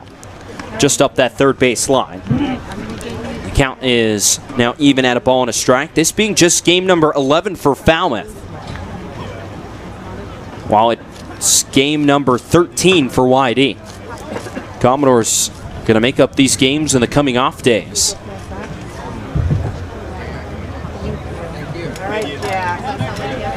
Bases packed full of Commodores. 1-1, 2 outs here in the top of the 4th inning. Kafka sets. Here's the 1-1. Fastball called a strike on the outside corner, and it's now 1-2. If Tawa can reach, Zach DeLoke is on deck. Falmouth trailing by a run, looking to tie it up, perhaps take a lead here in the top of the 4th inning. Kafka again sets. 1-2. This is just below the kneecaps. Swells had to go down to his right to get that one. And it evens up the count at 2 balls and 2 strikes. Cantrell on third, Donover at second, Cruz at first. They've all reached with 2 outs here in the 4th inning. 2-2 from Kafka. Swing and a miss, strike 3. Gets him with the breaking ball and gets the Red Sox out of a bases-loaded 2-out jam for the 2nd straight frame and keeps YD in the lead 3-2. We'll head to the 5th, or bottom of the 4th, pardon, from Red Wilson Field. Red Sox 3, Commodores 2 here on the Cape Cod Baseball League Network.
Eister. 5, 6, and 7 coming up for the Red Sox here on the bottom half of the 4th inning. They lead 3-2 here from Red Wilson Field. TJ Mathewson and Andre Sims here with you from South Yarmouth. Andrew Eister, Jack Thomas Wold, and Riley Terrata penciled to come to the plate here in the bottom half of the 4th inning. Eister, a check swing at the first pitch, a curveball from Ross. It misses a strike as Eister swings over the top of it on a check swing. And it's 0-1.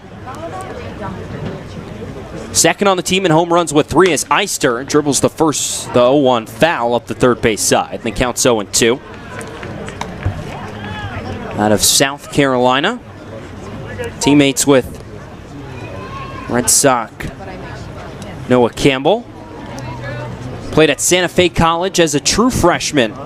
Hit .413 with 13 home runs and 53 runs batting in before transferring to South Carolina as a sophomore. 0-2. Swing and a miss, strike 3 for Eister. He's down on 3 pitches to start this 4th inning. So he strikes out swinging. The 4th strikeout for Tyler Ross on the bump for the Commodores. That'll bring up Jack Thomas Wool. First baseman for the Red Sox. He grounded out to second base his first time up as he bats from the left side. So Wold steps in, waits the first pitch, swinging a rocket up the middle, skipping through the infield and into center field for a base hit. That went right by the legs of Tyler Ross on the mound. He swatted his glove at the grass, thinking he might have been able to get to that one. Third baseman. But it manages to get through into center field for a one-out base hit for YD. That'll bring up Riley Terada. It's 1 for 1 today. He singled back in the second inning. Terada digs in, the third baseman for YD. From the right side. First pitch, swing and a foul out of play on the first base side. And the count's 0-1. Terada, the sophomore out of Dayton. 6'3", 208 pounds, playing third base. It's most that way for YD this year. Ross sets 0-1. Fastball on the inside corner. And the count snowballs in 2 strikes. Ross, a 4-pitch guy. A fastball, a curveball, a changeup, and a slider. Come on, Riley. On the mound for Falmouth, making his first start of the summer. Kicks 0-2. Off speed, misses away. Good take by Terada. The count's 1 ball and 2 strikes. Standing at 6'4", 195 pounds. And a two-way player for the Crimson Tide. 1-2. Misses down and outside. Evens up the count at Terada on 2 balls and 2 strikes. Hit .255 this spring. 7 runs batted in. He's had a record of 1-3. Struck out 25 in 37 innings for the Crimson Tide. His time is called by Sam Finn at home plate.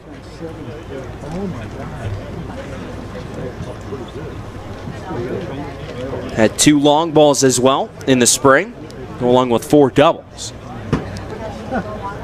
He sets 2-2. Fastball misses just inside off the plate. And the count will go full 3 balls and 2 strikes. No flinch from Sam Finn behind the plate. Wold off of first base with 1 out here in the bottom of the 4th inning. Red Sox looking to score for the 2nd straight frame and for the 3rd time in 4 innings. 3-2, swung on and fouled out of play on the first base side. The count stays full. Good crowd here at Red Wilson with some finally good weather here on the Cape. First Friday night home game for the Red Sox, Red Shirt Friday. So they wear their specially customized red home uniforms that every team gets. 3-2, Wold goes from first. The pitch is chopped up the third base line. Stays fair for Moretto. The long throw over to first base is in time to get Terada. Wold going on the pitch, gets into second base in plenty of time.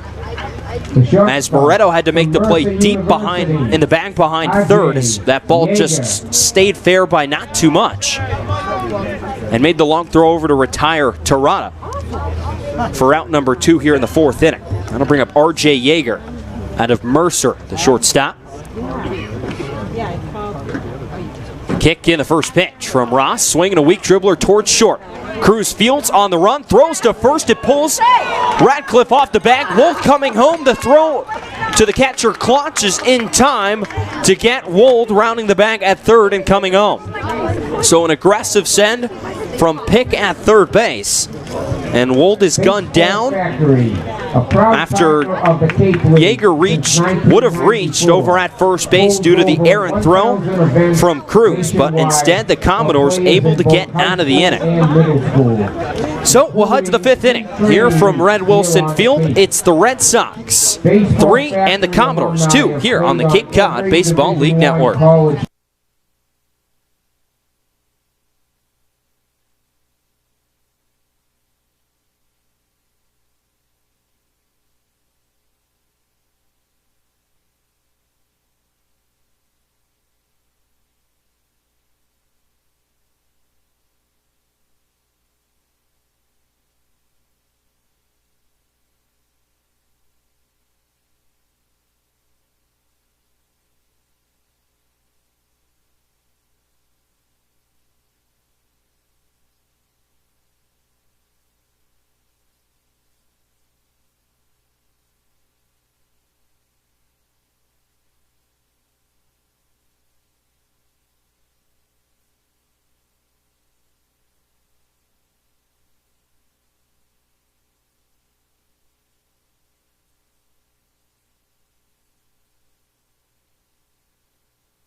Top of the 5th inning here at Red Wilson Field on an absolutely picture-perfect day for baseball in South Yarmouth. Andre Sims, TJ Mathewson with us. 3-2 our score as we thank you for spending a bit of your Friday afternoon and evening with us. Bringing you some Red Sox baseballs. The first pitch to Zach DeLoach. It's a called strike. 0-1 chopped foul back to the screen, and it's 0-2. Fans, it's time to give last call for the 50-50 raffle. Tim Tawa. Zach DeLoach, excuse me. Third at-bat of the day. Struck out and then walked in a second at-bat as that one's grounded up the middle for a base hit.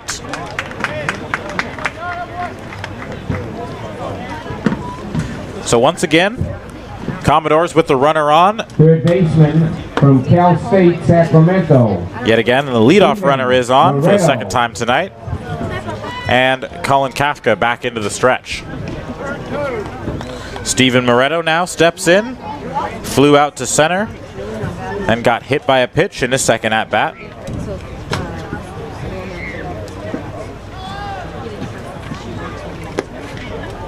First pitch is down and away for a ball, 1-0. Kafka making his YD debut. Got out of the bases loaded jam in the last frame for Falmouth.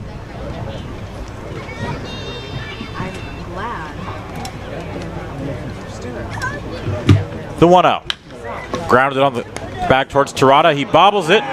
Strong throw across the diamond. Not in time. It's an E5. Looked like a double play ball off the bat, but Terada couldn't get it out of his glove efficiently.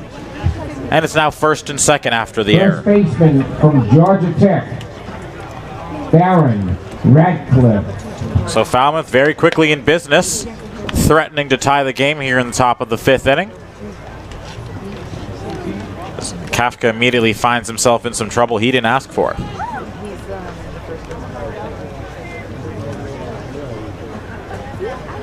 Two on, nobody out. Baron Radcliffe at the plate.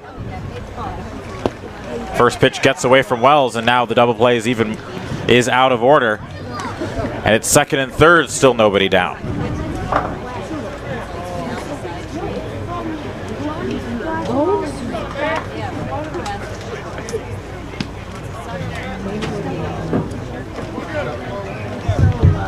Radcliffe in a big RBI spot here. Popped up to third in his first AB. Grounded back to Tolman on the mound in his second at-bat, and in a big spot here for Falmouth. That one is smothered in the dirt by Austin Wells behind home plate, and it's 2-0. Once again, the YD pitching staff, which as we have mentioned has done so much better recently, staying ahead of hitters, keeping runners off the base paths, has done nothing but end up in jams through the first 4+ innings of play here in this one. The 2-0. And that one is low at the shins, and the count is 3-0. Radcliffe checks down at the third base coaching box, gets his signs, steps back in.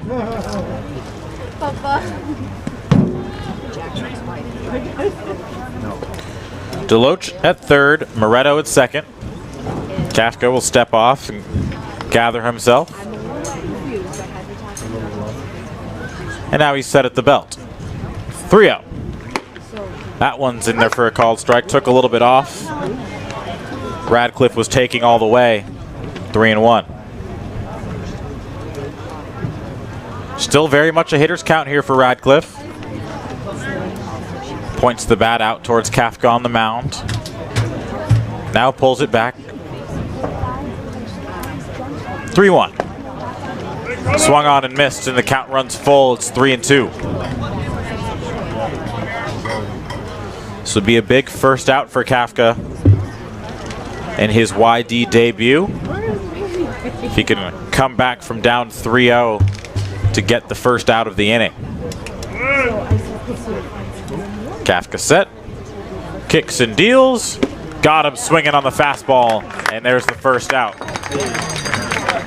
fans. Well, that's a good way to bounce back from Colin Kafka. It looks like he's going to get a really clutch double play to get him off the hook for allowing the leadoff base runner to reach, and DeLoach ends up with runners on at second, third, comes back and able to get Radcliffe on a really good pitch right there, and a big first out.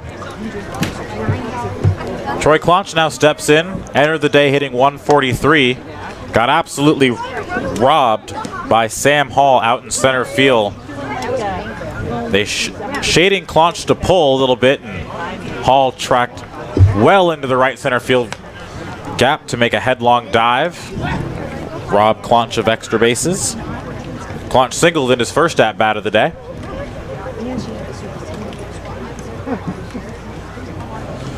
Still runners at second and third here. 3-2 our score. Falmouth with 2 runs on 6 hits, 1 error.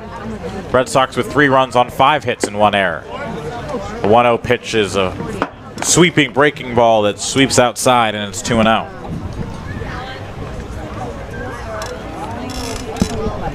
Kevin Kendall waits on deck. 9-hole hitter. Clonch looking to drive in a couple RBIs here and give Falmouth the lead. That one swung right at Wyatt Young at second base. He'll field on a hop. DeLoach comes in, and this game is tied 3-3.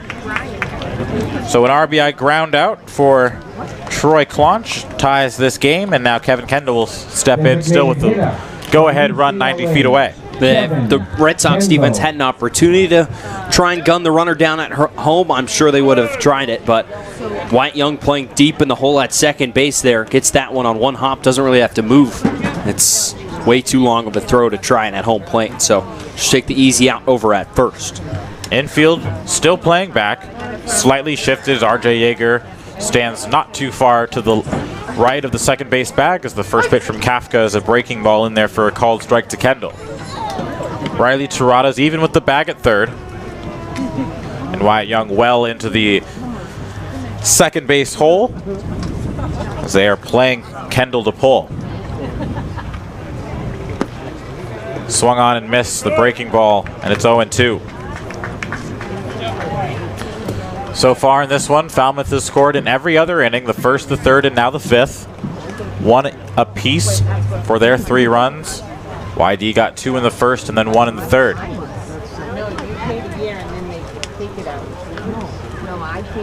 0-2 the count on Kendall. Kafka looking in, getting a sign from Austin Wells. So he'll step off as those two aren't exactly on the same page here.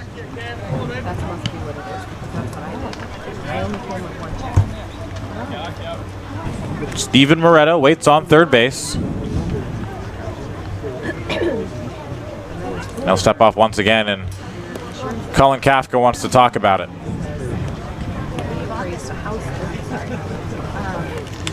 It was a leadoff single, followed by the E5 from Terrada, so the first run of this inning is unearned for Kafka. Dennis Mass, please report to the press box.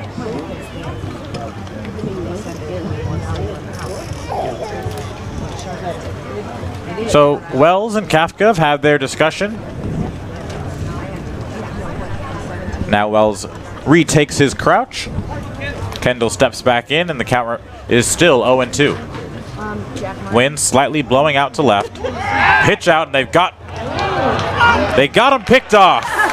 So that's what they were talking about, and they execute the back pick to perfection.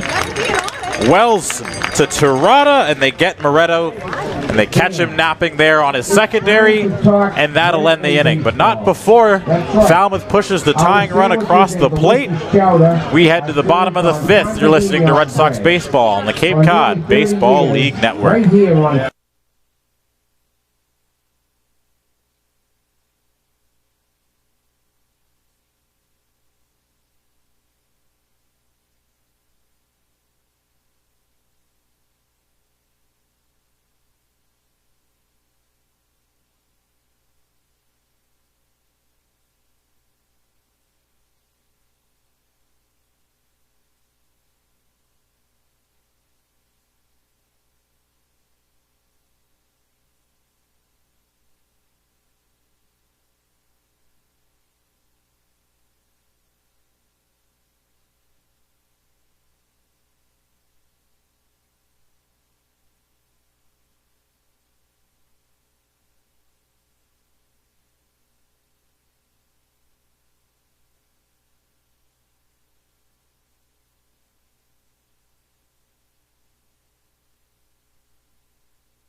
Come on, Sam.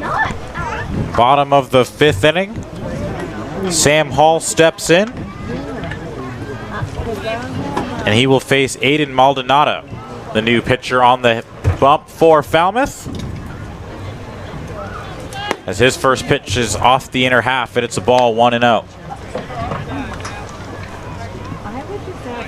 Maldonado against YD picked up the win when an inning and 2/3 did not allow a base runner.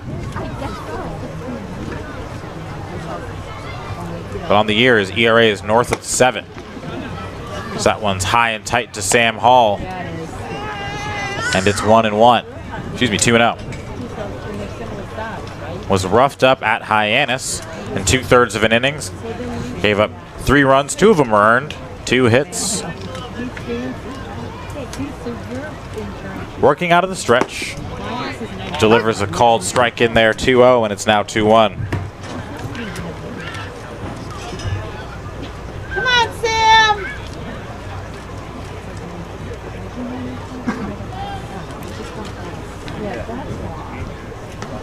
Maldonado, Rosemount, Minnesota native, born in the year 2000. Just turned 19 in May. It's now 2-2.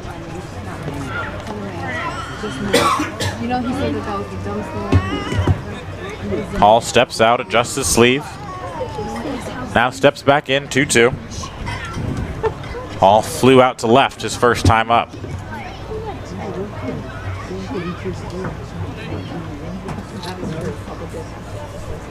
Maldonado working from a slightly closed stretch position.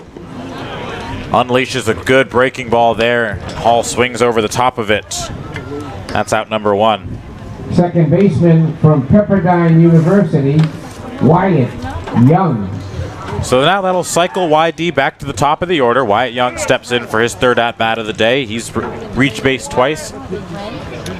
Took a pitch off the ankle from Tyler Ross in the 1st inning. And then singled, stole a base, scored a run in the 3rd.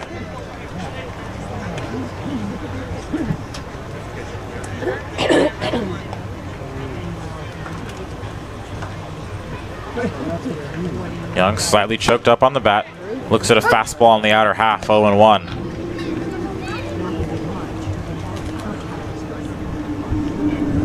Wyatt Young very quietly having a very good year for this YD Red Sox team. Came in on a temporary contract from Pepperdine and just kept performing at the start of the year. Scott Pickler just kept him in the lineup, but you oftentimes found him in this leadoff spot where he currently is today as he skies one down the left field line. Tailing foul, and it will be out of the reach of Zach DeLoach out there in left. Young will trot back to the batter's box, and it's 0-2. Saw Wyatt Young really be locked into that leadoff spot in the early parts of this season. And as more people started arriving here on Cape Cod, saw his at-bats dip, saw him playing in different parts of this YD batter's box, saw him hitting 6th and 7th, and now back in the leadoff spot today.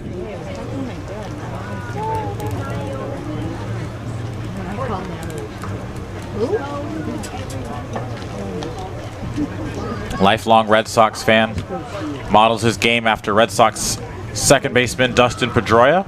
The 0-2. Swung on and missed as he swings through the fastball there, and Maldonado has struck out the first 2 batters he's faced. A good start here for Maldonado. Was really good last time out against the Red Sox. Mentioned didn't allow a base runner, and off to a hot start here. So now Noah Campbell steps in. Hit a 2-run line drive home run in his first at-bat of the game back in the 1st.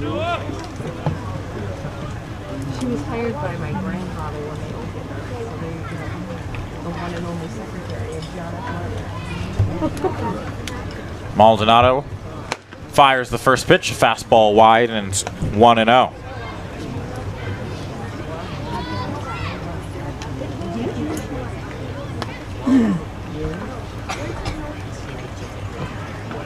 Campbell batting from the left side, switch hitter. So that one's in the dirt, 2-0.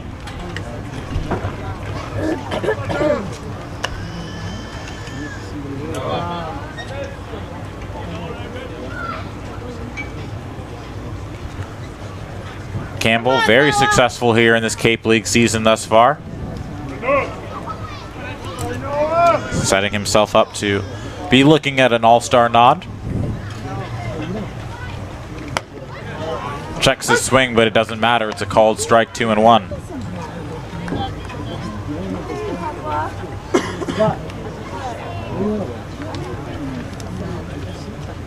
Shadows have crept in over the mound, engulfing most of the area between the mound and home plate, but most of the infield still very much in the sun. As the 2-1 is in there for a late called strike 2, and the count is even. Well, he still hasn't come to my house either. He lives with 2 people. He's still waiting on doing my work.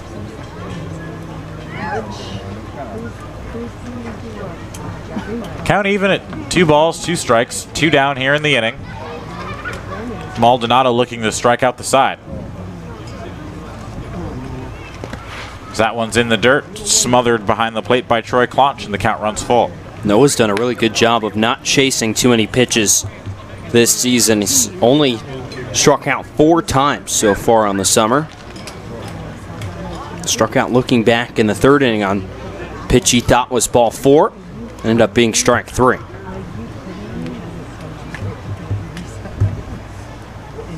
Full count now. Maldonado delivers. And he got Campbell swinging on the fastball. So Maldonado come in and does exactly what he's supposed to do. Strikes out the side in this one. We head to the top of the 6th. Our score is tied 3-3. You're listening to Red Sox Baseball on the Cape Cod Baseball League Network.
Kevin Kendall. Kevin Kendall will lead things off here in the top of the 6th inning, as he was up when Steven Moretta was picked off at 3rd base. So we'll get a fresh AB and chop one weakly back to the mound. Kafka will throw on to Wold at first, and that's very quickly the first out of the inning. He wants a Diet Coke and peanuts. No. Second baseman from the So University Hayden of Cantrell, the Louisiana, second baseman, will Lafayette. step in, and Hayden he has done Cantrell. nothing but wreak havoc in this game for Falmouth. YD pitchers unable to keep him off the base path. Cantrell looks at the first pitch. It's a called strike, and it's 0-1. Cantrell singled, scored a run in the first, was hit by a pitch, stole a base, and then scored a run in the 3rd, and then singled again in the 4th. So the count evens at 1-1. Cantrell's been tearing up all Cape League pitching over the last week or so. There's another breaking ball from Kafka's in there for a called strike, 1-2.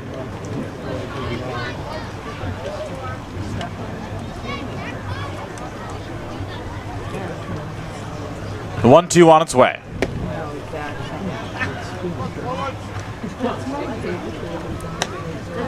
That one's low for a ball, 2-2.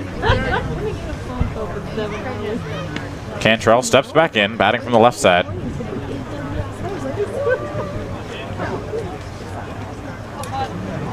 2-2 on its way. That one's high for a ball and the count runs full. The wind is slightly blowing out to left as the American flag above the scoreboard has got some slight movement to it.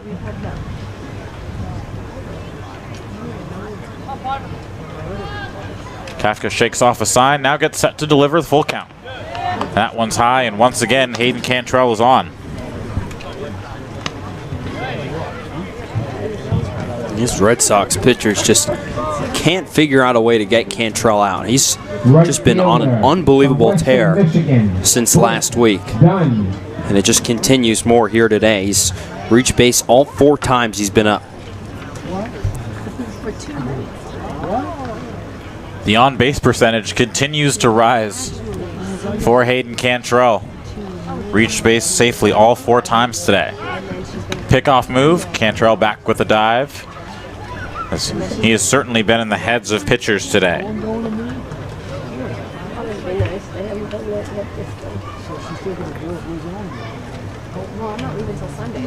Blake Dunn stands in as another pickoff attempt.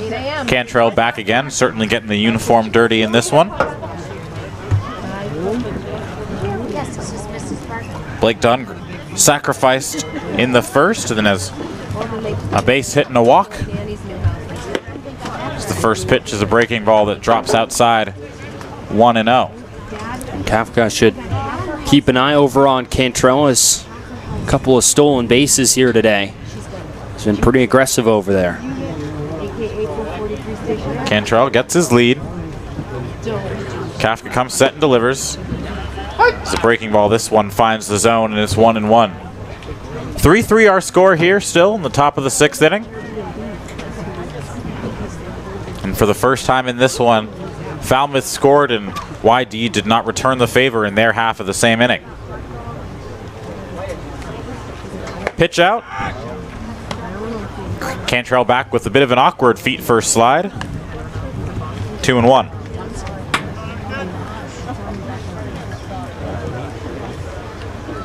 Cantrell doing exactly what you want your leadoff hitter to do. Get on base, wreak havoc on the base paths, and get in the pitcher's head so he loses focus on the batters currently standing in the box. Another pickoff throw. Once again, Cantrell back safely.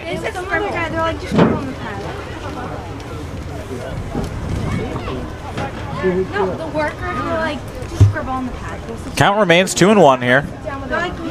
There have been more pickoff throws than pitches to Dunn at the plate as he fouls the 2-1 pitch back and over the screen. The count evens at 2 balls and 2 strikes.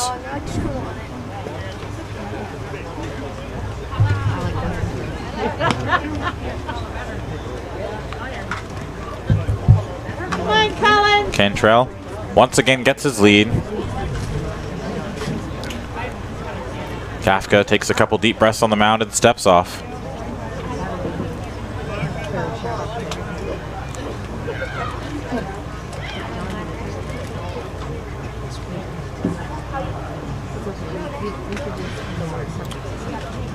Two-two the count. 1 down here in the inning. Infield at double play depth. Shading Dunn to play. Runner goes. Austin Wells opts not to make the throw as it was a bad pitch to throw on, and Cantrell once again steals second. 3rd time he's stolen the second base bag today. And none of the times have really been that close. It's just been wrecking havoc. Swidey Red Sox defense and pitching staff in the 3 games we've seen of him so far.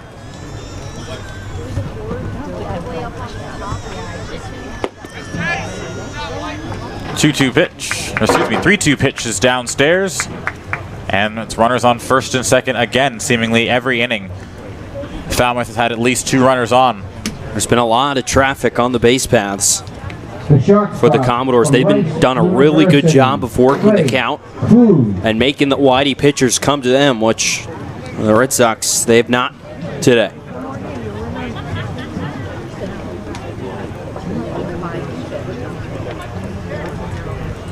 So a double play still gets Kafka out of this inning.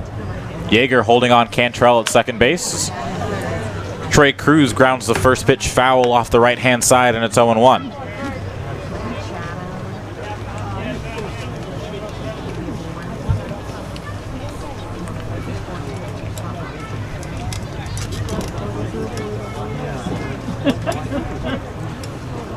Trey Cruz on the day. A flyout, a pop-up, and a strikeout. It's his fourth at-bat. Surprisingly, as the 0-1 pitch is downstairs for ball 1-1, just the 3 runs allowed by this YD pitching staff in this one, despite this already being the 4th time through the Falmouth order. 1-1 now. Kafka checks Cantrell on second. That one's grounded right on the ground to Young. It'll be a double play ball. 4-6-3, and Kafka's out of the inning. So Kafka makes the right pitch, gets the tailor-made double play ball as Young flips it to Yeager. He flipped it to Wold, and that ends the inning and holds the score at 3 apiece. We head to the bottom of the 6th inning. You're listening to Red Sox Baseball on the Cape Cod Baseball League Network.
From the University of Arizona. Home half of the 6th inning. 3-3 our score. Andre Sims, TJ Mathewson with you. 3, 4, and 5. Heart of the order here for YD as they look to take the lead here. As Austin Wells, Riley King, and Andrew Eister get to take their turn facing Maldonado, who struck out the side, all swinging in his last inning of work. First pitch to Wells.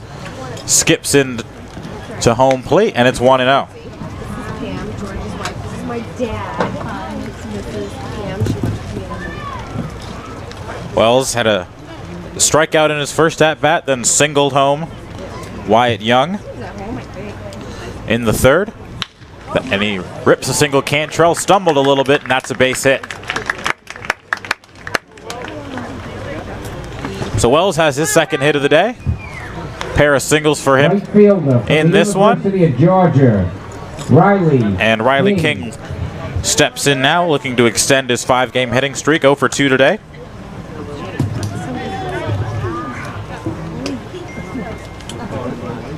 Riley King grounded out to 3rd in his first at-bat, then flew out to center field.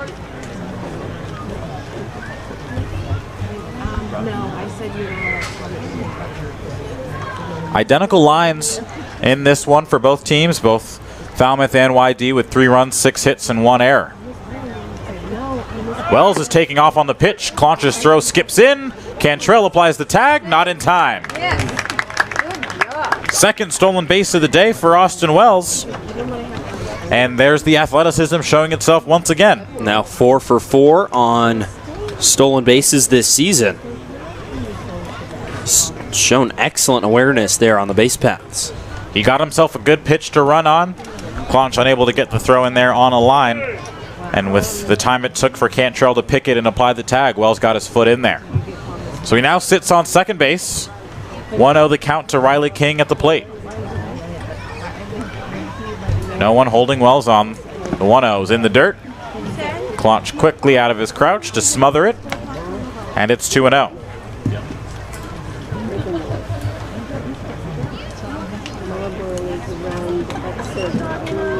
Excuse me, 1-1. So the scoreboard is now corrected.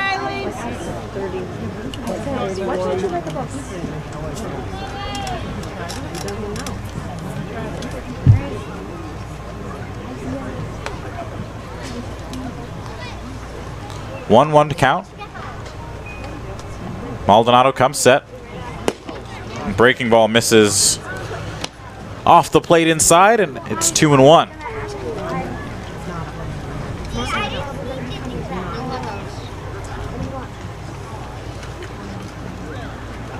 Beautiful day here as the sun continues to set in South Yarmouth. We enter golden hour. 2-1. That one skied high and out of play down the left field side. That'll get up amongst the fans.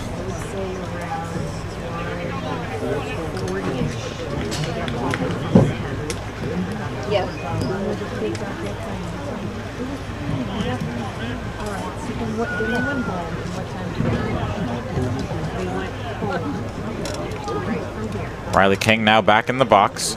Feed at the very edge of the right-hander's batter's box. Wells takes his lead off second, the 2-2. That one's in the dirt. Good check swing there from Riley King at the dish, and the count runs full. It's a credit to both of these lineups, working very deep counts against these pitchers. But also a credit to the pitching staffs for being able to get out of the jams they found themselves in.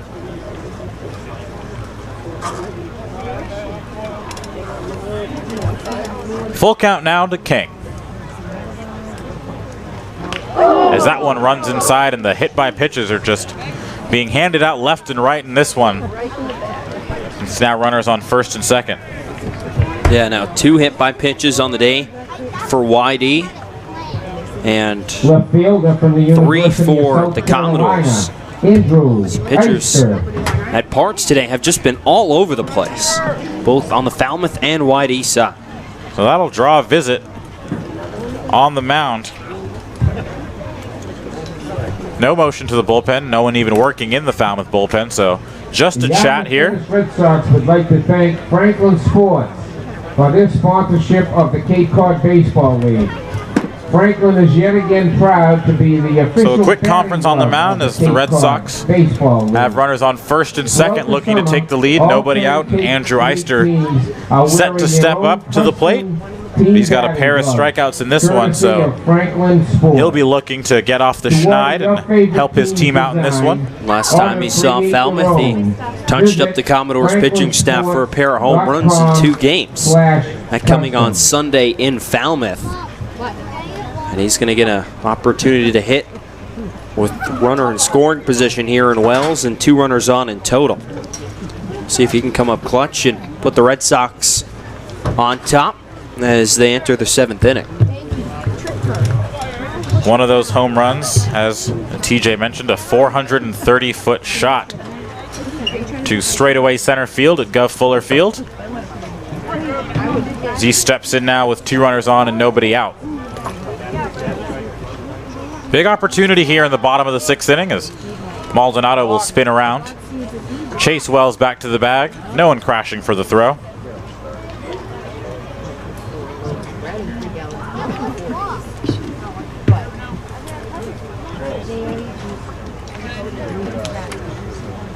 Eister entered the day at 400. He'd come back down to earth a little bit. Squares to bunt, pops it up foul. That'll drop though, and it's 0-1.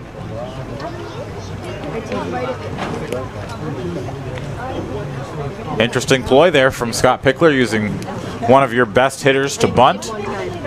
Obviously understanding the value of one run in this one, especially with nobody out here in the inning. You want to be able to get those 2 runners moved up at 90 feet. Yeah, especially with no outs, and Jack Wold, who singled today, waiting on deck with the lefty-righty advantage.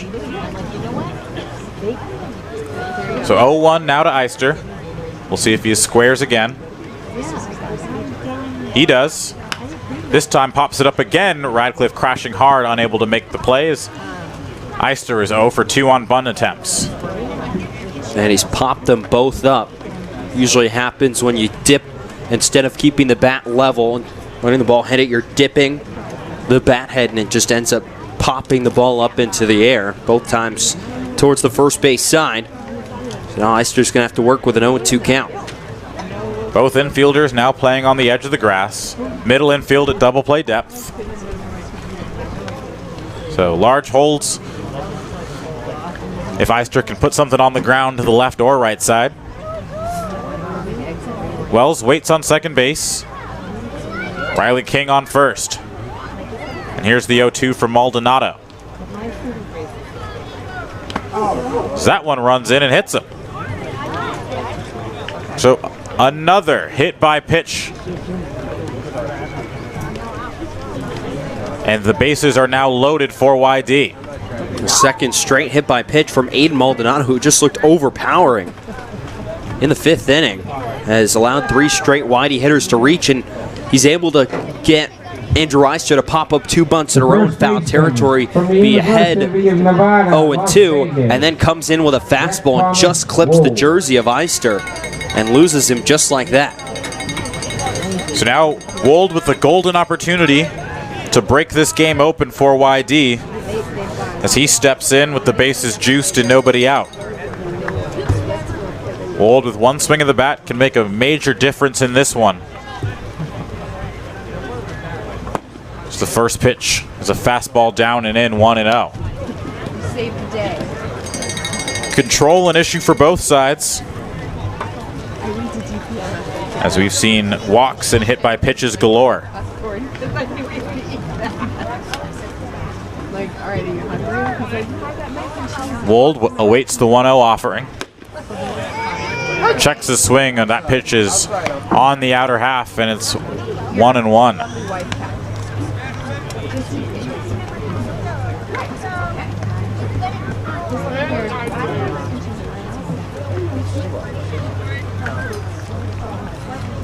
Maldonado set at the letters.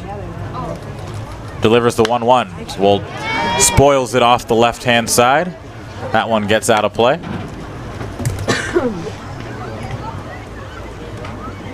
And now the count is 1-2. I tried. I tried. Riley Tirado waits on deck. Wold, the UNLV product, singled in his last at-bat, then was caught trying to sneak home.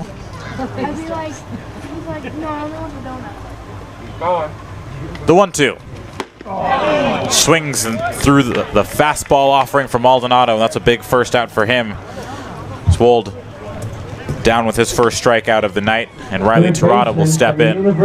Just a well-placed fastball there on the outside corner that Wold just couldn't catch up to. That fastball, a firm one. Like it's sitting in the low 90s from Maldonado. And a big out number 1.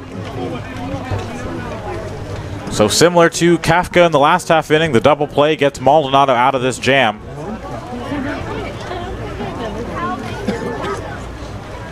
As the infield will retreat, Radcliffe still playing even with the bag at first. First pitch to Tirado is looped over the head of Trey Cruz at short, and that'll get a run in.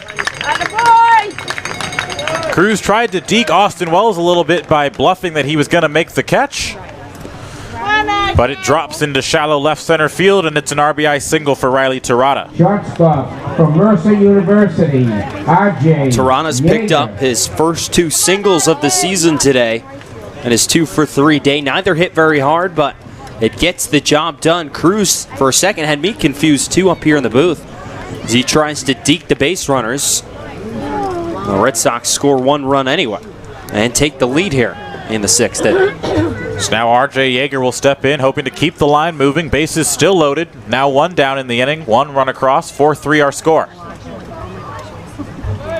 He squares to bunt. It's a suicide squeeze. Nice call, Pickler. And Riley King is toast at home plate. Well, Pick there just trying to get aggressive, sending King down the third base line on the suicide squeeze, and all dependent on the batter getting the bunt down. If you don't get the bunt down, the runner is toast. So we saw King get tagged out there from Klotch. Oh my God, To Yeager's credit, it was an absolutely tough pitch to bunt on down and away, well out of the zone. Gave it his best effort, but to no avail. So now 2 down in the inning. Runners on first and second as neither of the 2 runners advanced as King was tagged out. Come on, RJ. So now it falls squarely on the shoulders of R.J. Yeager with the count 1-1, looking to add a couple of insurance runs. He swings through a fastball. It's 1-2. And TJ, this was something that Brian and I talked about yesterday when Jack Leftwich got out of that jam in the 5th, where in context of this game, especially how tight it's been, that's one of those plays that you circle as potentially having a huge impact on the rest of this game. Yeah, you always look at the later innings more than the middle or the early innings, but it, for the most part, comes down to one play. Can you make that play? And if you can, more often than not, it'll win the game. The Red Sox made a play here in the 6th inning, but then just had another runner proceedingly tagged out at home on a missed suicide squeeze. The Red Sox have had 2 runners cut down at home plate, really without any competition. Wold was out by about 6 or 7 steps early in the game as Yeager swings over the top of an off-speed pitch, and that'll end the inning. So an aggressive call from Scott Pickler backfires as what could have been a very big inning is stifled after a failed suicide squeeze attempt. But the Red Sox do take the lead. We head to the top of the 7th inning. You're listening to Red Sox Baseball on the Cape Cod Baseball League Network.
Tawa. Top of the 7th inning here. YD leads 4-3.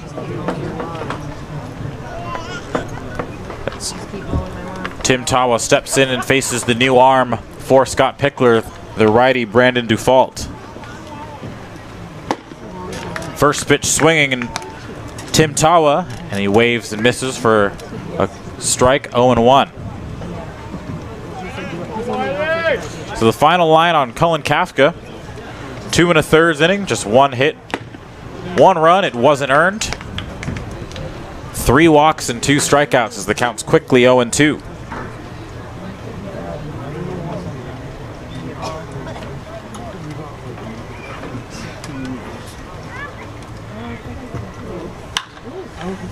O2 pitch is skied on the infield. Yeager battling the sun, will squeeze it and make the catch. The left fielder from Texas A&M, Zach Deloche. Deloche now will step in. His 4th at bat, struck out, walked, singled, and then scored a run.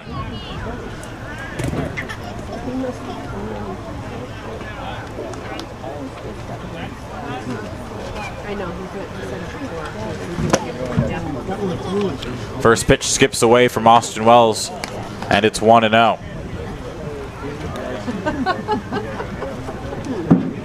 It's been an eventful day on the mound for all pitchers in this one. A lot of traffic on the base paths. 3 hit by pitches apiece. The 1-0 is a fastball in there for a strike, 1-1. Yet, despite all of the traffic on the base paths, just 7 combined runs in this one. Could very easily be a lot worse for both of these lineups. Have a good day.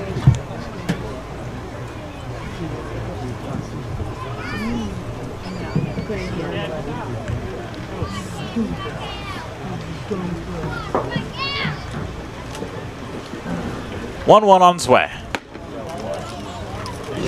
Just misses. And the count's 2-1.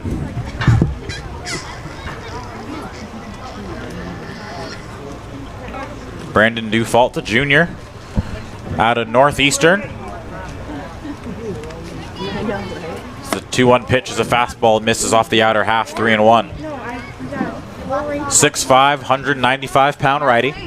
You're all welcome. I will pay you back for that. Just a ring pop. Get that. He goes, Teammates of brief Whitey Red Sox, Jeff Costello. Here. Mom, you told me. Scribbles her signature. 3-1 is skied off the left side. Toronto will give chase, but that'll get out of play. Nice catch over there by the fan. At the end of this half inning of play, we will be announcing the 50-50 prizes. Plays a third. And now the count is full, 3-2. Nora, you got one too. You're all welcome. Anybody else got one? Can I go get some shots? Right. Oh, Dufault gets the sign from Wells, comes set at the letters, and pumps the fastball right by the bat of Deloche. And that's the second out of the inning, first strikeout for Dufault. Good use of the fastball there, elevates it in the strike zone. And Deloche just can't really catch up to it. Dufault has come out throwing strikes, retiring the first 2 batters he's faced here in the 7th.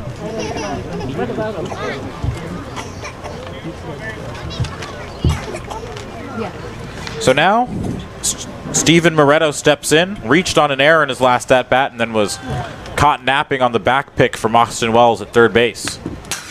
The first pitch is a fastball that Moretto fouls straight back into the screen. He lets out quite the exhale. He was on it.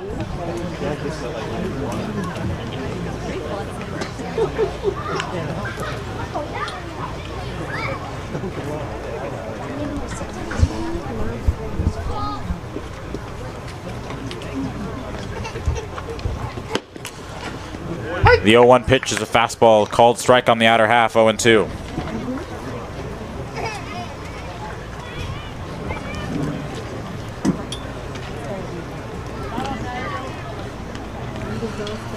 So, Dufault looking to work a quick 1-2-3 inning, And he will as he blows the fastball upstairs by the bat of Steven Moretto. Okay, the first 50-50 winner. Just the second 1-2-3 inning in this ball game for YD pitchers as Dufault works the scoreless frame.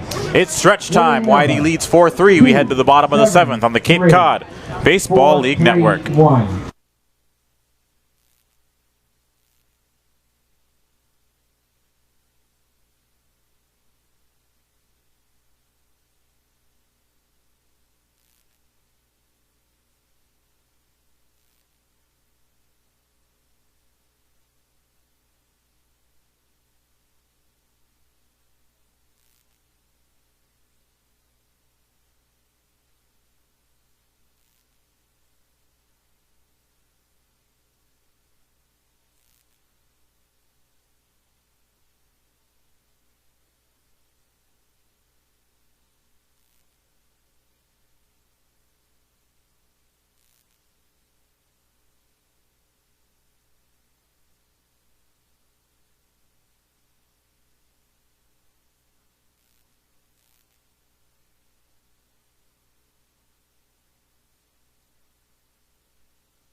Bottom of the 7th inning here from Red Wilson Field. It's the Red Sox 4 and the Commodores 3 in South Yarmouth. TJ Mathewson and Andre Sims here with you from a beautiful Friday night on Cape Cod. New pitcher in for the Commodores in relief of Aiden Maldonado, who was really spectacular for Falmouth. 2 innings, 2 hits, a run was earned, no walks, and 5 strikeouts. We'll give way to Sean Mullen out of UCLA. Fires a first pitch strike. Fastball over the outside corner. And the count's 0-1. 6'1", 185 pound sophomore. Fires the 0-1. Misses in off the plate. The count's even at a ball and a strike. Mullen, part of a UCLA team that spent most of the season at the top of the polls. The national rankings, the 1-1 misses a bit low. And the count will go to 2 balls and a strike.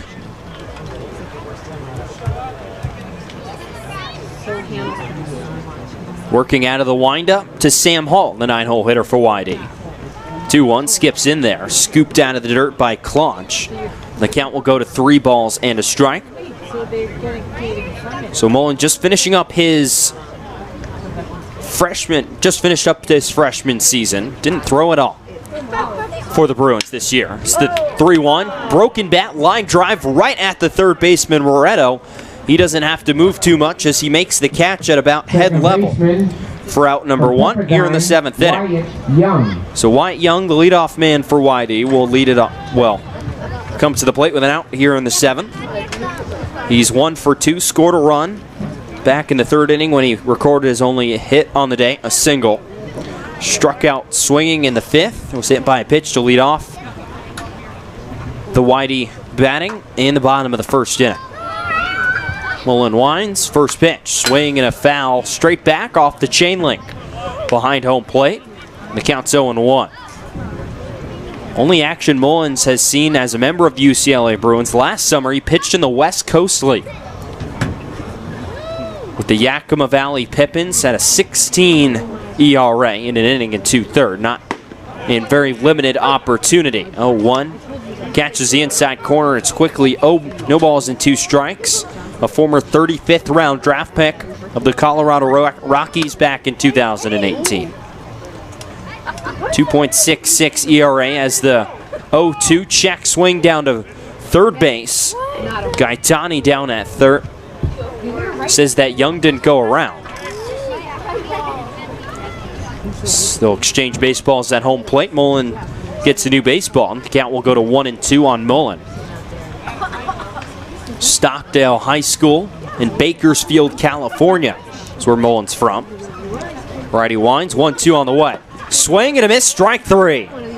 Young goes chasing out of the strike zone and comes up empty on what looked like an off-speed pitch right there. Maybe a changeup from Mullen for strike 3. So Noah Campbell now will come to the plate with 2 outs here in the 7th. The designated hitter for the Red Sox today homered back in the first inning to get the Red Sox on the scoreboard, a 2-run shot, and then struck out his next 2 times up. As he bats left-handed against Mullen. The switch hitter watches a first pitch fastball over on the outside corner for a strike. And the count's 0-1. Noah entered today hitting .467. The 4 is 1 for 3 outings so far. 0-1. This is off the plate, and it's 1-1. He's picked up right where he left off after last season. The returning Whitey Red Sox. One of a few scattered on this roster. 1-1. Swing and a miss from Noah. Going chasing outside, and it's 1-2. Luke Waddell, who went to join Team USA earlier this week, returner from last season as well. So Luke batting leadoff for one of the scrimmage teams today as tryouts continues to go on for Team USA. 1-2. Swing and a miss, strike 3. Campbell chases out of the strike zone again, and he's retired on strikes. A pair of strikeouts for Sean Mullen on the bump for Falmouth as he sets down the Red Sox 1-2-3 in the 7th. Went to the 8th inning. Here from Yarmouth, it's 4-3 Red Sox over Commodores here on the Cape Cod Baseball League Network.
Bottom third of the Falmouth lineup set to come to the plate here in the bottom half, or top half of the 8th inning. Here from South Yarmouth at about 7:30 local time here in the Eastern time zone in Cape Cod. Brandon Dufault still out on the bump, looking for it, working in his second inning of work, facing Barron Radcliffe out of Georgia Tech. He fires a first pitch fastball on the outside corner for a strike. It's 0-1. Dufault came in relief of Colin Kafka in the top half of the 7th inning. He sat down the Commodores 1-2-3. 0-1. Swing and a miss from Radcliffe. And the count is 0-2 quickly. Dufault has come out throwing strikes. Struck out a pair back in the top half of the 7th, looking for his third here. Native of Windham, New Hampshire. Attended Windham High School. 0-2. Fastball. Tries to get Radcliffe to chase. He holds up. Misses high. Ball count is 1 ball and 2 strikes. Was 1-2 with a 5.4 ERA at Northeastern this year. In 22 games, he started 8. 1-2. This is off the plate. Another fastball by Dufault, and the count goes to 2-2. It was much better, even though with that 5.4 ERA, much better over the second half of his season at Northeastern. Scoreless in 7 of his final 10 outings. 2-2 is swung on Sky, deep center field. Backing up is Hall, turns in front of the fence, and he's there to make the catch right in front of the fence in left center field. Radcliffe gives it a ride the other way, but Sam Hall, who's shown off the wheels here today, makes another nice catch, ranging way back to his right. And there's one down for the Commodores here in the 8th inning. Back to lead off the 4th inning. Hall made a spectacular diving catch, robbing the man at the plate right here, Troy Klotch, who swings at the first pitch, launches it out towards right center field. Hall is back near the fence, and he didn't make the catch. It drops in. Klotch doesn't stop around first. He slides into second base, who Hall was unable to make the catch this time out in right and left center field. As Klotch, with one out, now stands at second base, a double. As Sam Hall just couldn't quite get there from his spot out in the outfield. He almost did, though. Gave it a good chase. That one chased him all the way back to the wall, was battling the sun, trying to find the fence, and it just ticked off his glove. So I was saying before, Hall made a spectacular diving catch, robbing Klotch back in the 3rd inning, but unable to do so there. So with an out, Kevin Kendall, the designated hitter, and 9-hole hitter for Falmouth, will step in. Dufault Pete's back at second. First pitch misses down low for ball 1. It's 1-0. Kendall 0 for 3 today, a pair of groundouts and a strikeout looking. Dufault has served up his first hit of his outing here tonight. Klotch stands on second with the 1-out double. Wells now out from behind the plate. He's going to have a quick chat with Dufault. Fans, it's time for Prime on the Cape. 4-3 Red Sox score. Lead here in the top half of the 8th inning. Now Pick slowly out of the dugout. So there's an arm warming down in the Whitey bullpen. Red Sox looking to keep this lead as Pick motions down to the bullpen. And we're going to have a new arm here as Dufault serves up a 1-out double to Troy Klotch as he'll give way for a new Whitey arm here in the 8th inning. We'll step aside, get you the new pitcher on the other side of this break. You're on the Cape Cod Baseball League Network.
It'll be Chase Smith out of the Red Sox bullpen, the sophomore out of Pitt.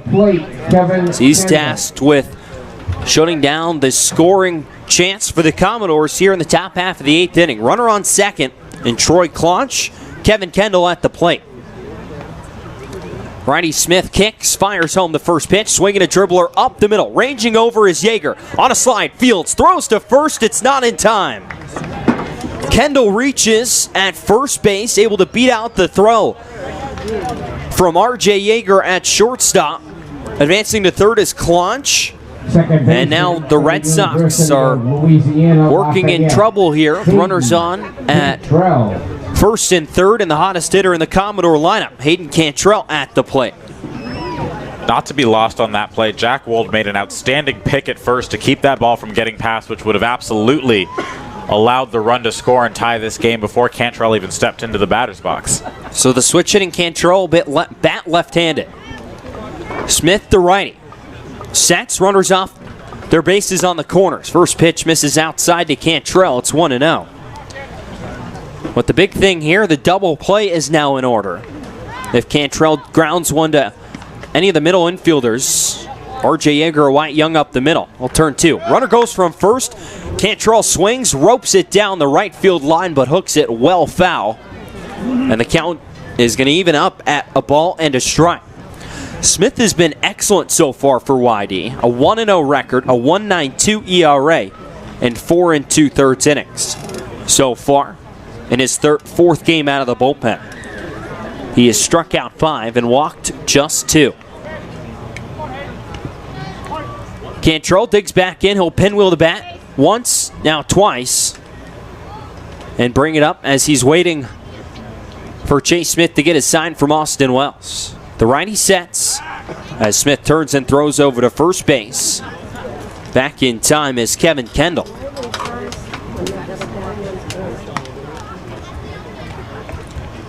"4-3 Whitey leads here in the top of the 8th. The Commodores threatening for more. Looking to tie, perhaps take this lead here in the 8th inning. Anything into the outfield will probably do it as Cantrell calls for time at home plate. Sam Finn gives it to him. Count stays at 1-1. Anything in the outfield from Cantrell will most likely tie this game up at 4 apiece. 1-1. Off speed, misses off the plate from Smith, and it's 2 balls and a strike on Cantrell. The flagpole now laying limp out beyond the scoreboard in left field. Red Sox trying to keep this game at 4-3. Smith sets, 2-1. Fastball misses away. It's 3 balls and a strike on Hayden Cantrell. And I'd be kind of surprised if Cantrell sees anything over the plate right here, the way he's been swinging the bat. 3 balls, a strike here on Cantrell. Smith sets. 3-1. Runner goes from first, off speed, misses inside for ball 4. So Cantrell reaches for the 5th time today as he jogs down to first base. And now Blake Dunn, a chance to give the Commodores the lead. The go-ahead run standing in the form of Kendall on second base. Walks aplenty for YD today. 5 walks for YD pitching. As Pick out of the dugout again. He motions to the Red Sox bullpen, and we're going to have another pitching change here from Red Wilson Field. So after 2 batters, Pick has seen enough of Chase Smith. We're going to have a new pitcher in from the YD bullpen. We'll get him to you on the other side of this break here on the Cape Cod Baseball League Network.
It'll be the sophomore out of Cal Poly, Taylor Dollard, inheriting a bases-loaded jam here in the 8th inning. He'll face the two-man for the Commodores, Blake Dunn. Today has reached base 3 times. He's 1 for 1. Right-handed hitter out of Western Michigan, in from the right side against the righty Dollar, who sets first pitch. Off speed on the outside corner for a strike. It's 0-1. Bases are packed full of Commodores. Troy Clunch on third, Kevin Kendall on second, and Hayden Cantrell on first. 3 different Whitey pitchers have towed the bump in this inning. Here's the 0-1. Curveball misses down and outside for ball 1. It's 1-1.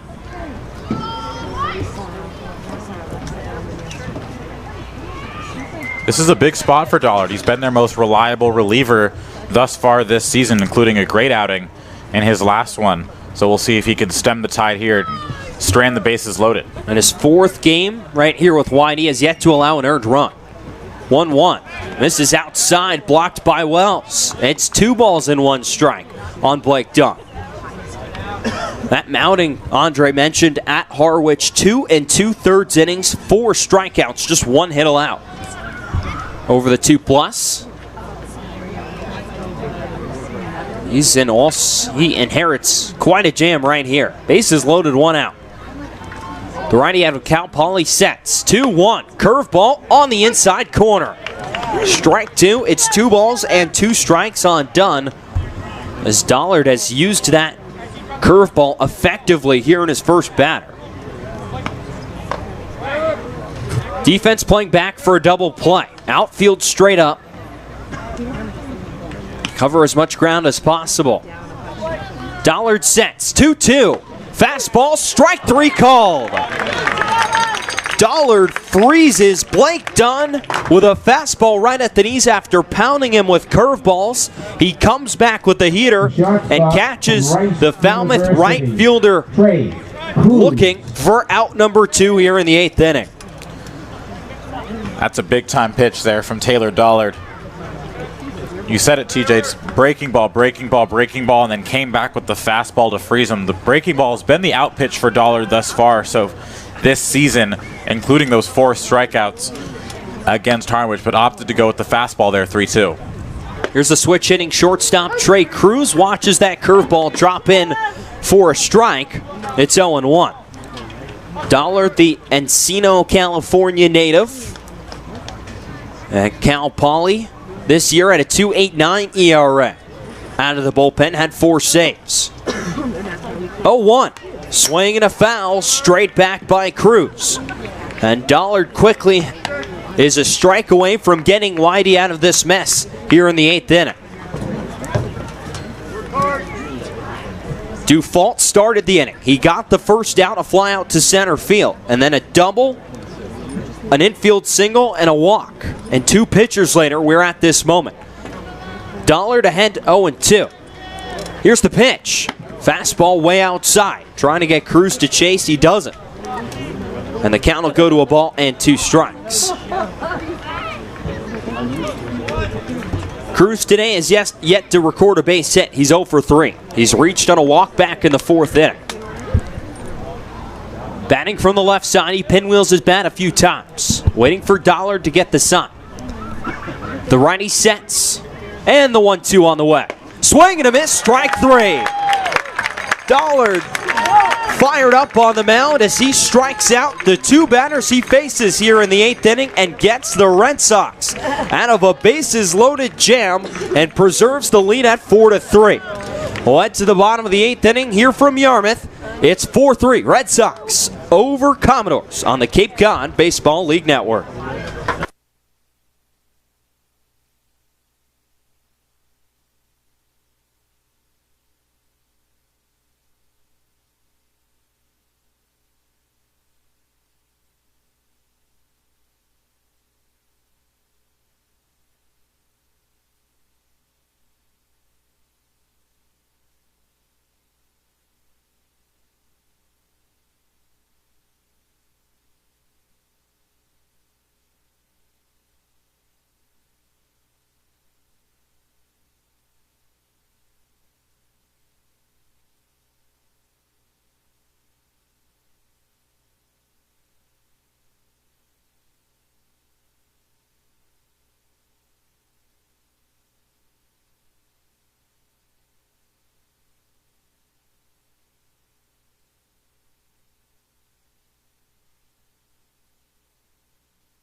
The catcher. 3, 4, and 5 coming to the plate for Whitey in the bottom half of the 8th inning. Taylor Dollard nails in the top half of the 8th inning as he comes in, inherits a bases-loaded jam, and strikes out both Commodores batters he faces to preserve the Whitey lead at 4-3. The Red Sox will look to add some insurance here in the bottom of the 8th with the heart of the order due up. Austin Wells, the freshman out of University of Arizona, watches a pitch miss outside for ball 1 from Sean Mullen, who dealt in the bottom half of the 7th inning. 0-1, curveball on the outside corner. 1-0 pitch is called a strike and evens up the count at 1-1. Wells, the left-handed hitter from the righty Mullen, waits, and the pitch misses outside, 2-1. Oh, I missed it. Pac-12 on the mound, Pac-12 at the batter's box, and Pac-12 behind the plate. The West Coasters up here on Cape Cod, playing for the summer. 2-1, dribbled foul up the first base side. And the count evens at 2-2 for Wells. 2 for 3 day, a pair of stolen bases for him. He's also driven in a run and scored a run.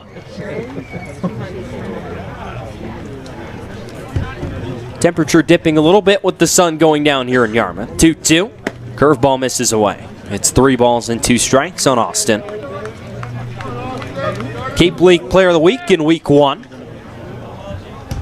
Cape League Player of the Week in Week 2 is out there at second base in Hayden Cantrell. 3-2. Swing and a miss, strike 3. Wells not happy with himself as he chases a pitch out of the strike zone. And a third straight strikeout for Sean Mullen on the bump for Falmouth. It'll bring up Riley King, the cleanup hitter for Whitey. Riley. Looking for his first hit of the ball game. He reached on a hit by pitch and was thrown out stealing back in the 6th inning. Still a good crowd hanging around here at Red Wilson.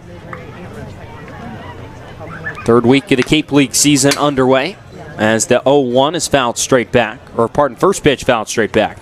Makes the count 0-1. Red Sox, whole Cape League out at Fenway yesterday for the Fenway workout. Everyone having a ton of fun. 0-1, curveball dropped in right down Main Street, and the count's 0-2. All 10 teams get to run the 60. Take any outie as the 0-2's cut on and miss for strike 3. King retired as Klotch throws down to first base to complete the strikeout on the drop third strike. The 4th strikeout in a row for Sean Mullen on the bump. And that'll bring up Andrew Eister, the left fielder. And as I mentioned, infield, outfield, running the 60 and batting practice. Our Eister, the South Carolina Gamecock, the sophomore, one of 2 Red Sox to hit one over the mound. But to hit a home run during batting practice, and the only one to hit one during batting practice. He steps in, tied for second in the Cape League in home runs. Watches the first pitch fastball on the inner edge for a strike. It's 0-1. Man, Mullen has been locked in out there on the bump for Falmouth. His only other outing of the season was against Whitey and got roughed up a little bit. He was in the 9-6 win on Sunday in the first of 2 games of that doubleheader as the 0-1 misses low for a ball, evens up the count on a ball and a strike. But through an inning and 2/3, served up 2 runs on 3 hits.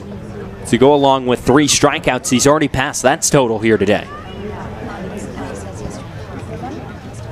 Out of the windup, the 1-1.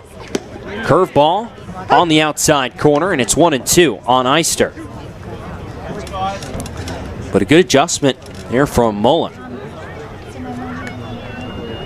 Working here in his second outing of the Cape League season. Peering over his glove, he gets the sign. Winds 1-2. Swinging a fly ball out to deep right center field. This is chasing the center fielder Tawa back near the fence. He's there, and he'll make the catch deep in the gap for out number 3. 6 up and 6 down for Sean Mullen, as he's been spectacular today out of the bullpen for the Commodores. We'll head to the 9th inning here from South Yarmouth. It's Red Sox 4 and the Commodores 3 on the Cape Cod Baseball League Network.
Red Sox 3 outs away from securing win number 8 of the Cape League season here at Red Wilson Field. It'll be the middle third of the order for the Commodores. Tim Tawa, Zach DeLoach, and Steven Moretta set to come to the plate against Taylor Dollard, who shut the door on the Commodores' rally back in the 8th inning. Inherited a bases-loaded jam with Blake Dunn at the plate, and then proceeded to strike out Dunn and Trey Cruz to end the inning. First pitch to Tawa is swung on and lifted high and foul out of play down left field side. And the count's quickly 0-1. Well, Dollard's been working well ahead of hitters. He's been all over the ball, all in the strike zone. Count's 0-1. So the sun sets here. Normal sunset time around 8:15 here on Cape Cod. About 20 minutes away. Trying to squeeze this 9th inning in before then. 0-1. Fastball on the inside corner. It's 0-2 on Tim Tawa. Tawa, the Stanford Cardinal.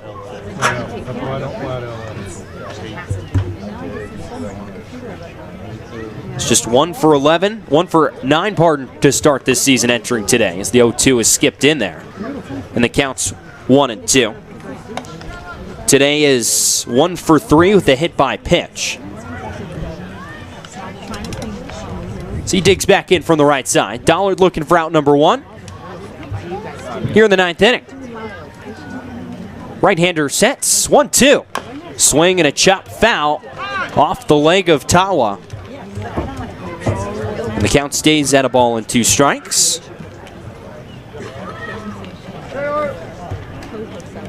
Couple of West Coast boys here. A couple of California guys in Dollard and Tawa. Tawa, a native of Westland, Oregon, so a couple of college California guys, but West Coast altogether. 1 ball and 2 strikes here on Tawa. Dollard set to the belt, 1-2. Swing and a miss, strike 3. Dollard 3 strikeouts in a row as he sets down Tawa to start this top of the 9th inning. And there's 1 down for Zach DeLoach, who's 1 for 3 today with a pair of strikeouts of his own. Left fielder from Texas A&M. So DeLoach will step in. A walk, 2 swinging strikeouts, and a single for him. First pitch, curveball on the corner for a strike. 0-1 here on DeLoach. Dollard has had excellent command of his fastball and his curveball here tonight. Infield shifting him to Paul. Wyatt Young pulled over deep in the hole at second base. 0-1 inside, and a catches a piece of DeLoach. So the first curveball that we've seen go away from Dollard as it clips DeLoach right off, it looked like the elbow guard. The third baseman from Cal State Sacramento. And that'll put the tying run on. Steven Moretto. And Steven Moretto will come to the plate. He's still looking for his first hit today. So the defense shifts back to its normal spot. Yeager and Young playing up the middle for the double play. Sam Hall shaded just a touch over towards left center. Guarding the line at third is Tirana. Wold holding on DeLoach at first. First pitch. Swing and a miss. Dollard able to get Moretto to swing right through that one. And it's 0-1. Might have been an off-speed pitch right there from Dollard. 2 outs away from win number 8 for YD. A double play ball will do it, with the runner over on at first. 0-1 from Dollard. Swing and a miss again. There's the curveball from Taylor, and the count's 0-2. Hull in center will now shift back to his normal spot in just about straightaway center. All the outfielders playing deep, trying to prevent the extra base hit. Dollard, a couple toe taps, he set 0-2. Fastball up and outside for a ball. Wells a peek down to first base. DeLoach back in plenty of time. And the count's 1-2.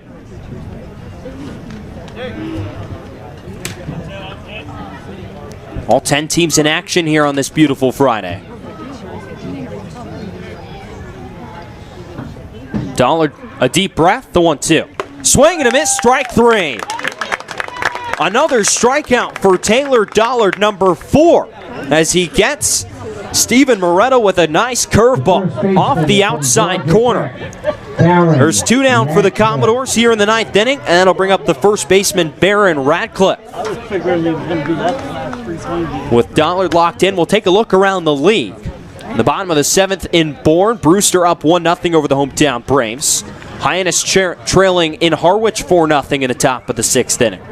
Orleans and Catuit all knotted up at 3 at Eldridge Park. Runner goes from first. Throw down to second from his knees is Austin Wells. The throw is there and it's in time. Austin Wells from his knees throws out Zach DeLoach stealing on the base paths, and that will do it here from Red Wilson Field. The Red Sox win this one 4-3 over the Falmouth Commodores and improve to 8-4 on the Cape League season. That is the Red Sox 4th win in a row. Their 2nd win in a row over Falmouth as they look to top this Eastern Division standings that they entered, tied for 1st for today. We're going to step aside real quick here from Red Wilson. When we come back, we'll wrap it all up for you. The Red Sox beating the Commodores 4-3 here from Red Wilson.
Back here at Red Wilson Field, the Red Sox top the Commodores 4-3 for win number 8 on the season and the 4th win in a row for YD. Here to wrap it up for you, TJ Mathewson alongside Andre Sims.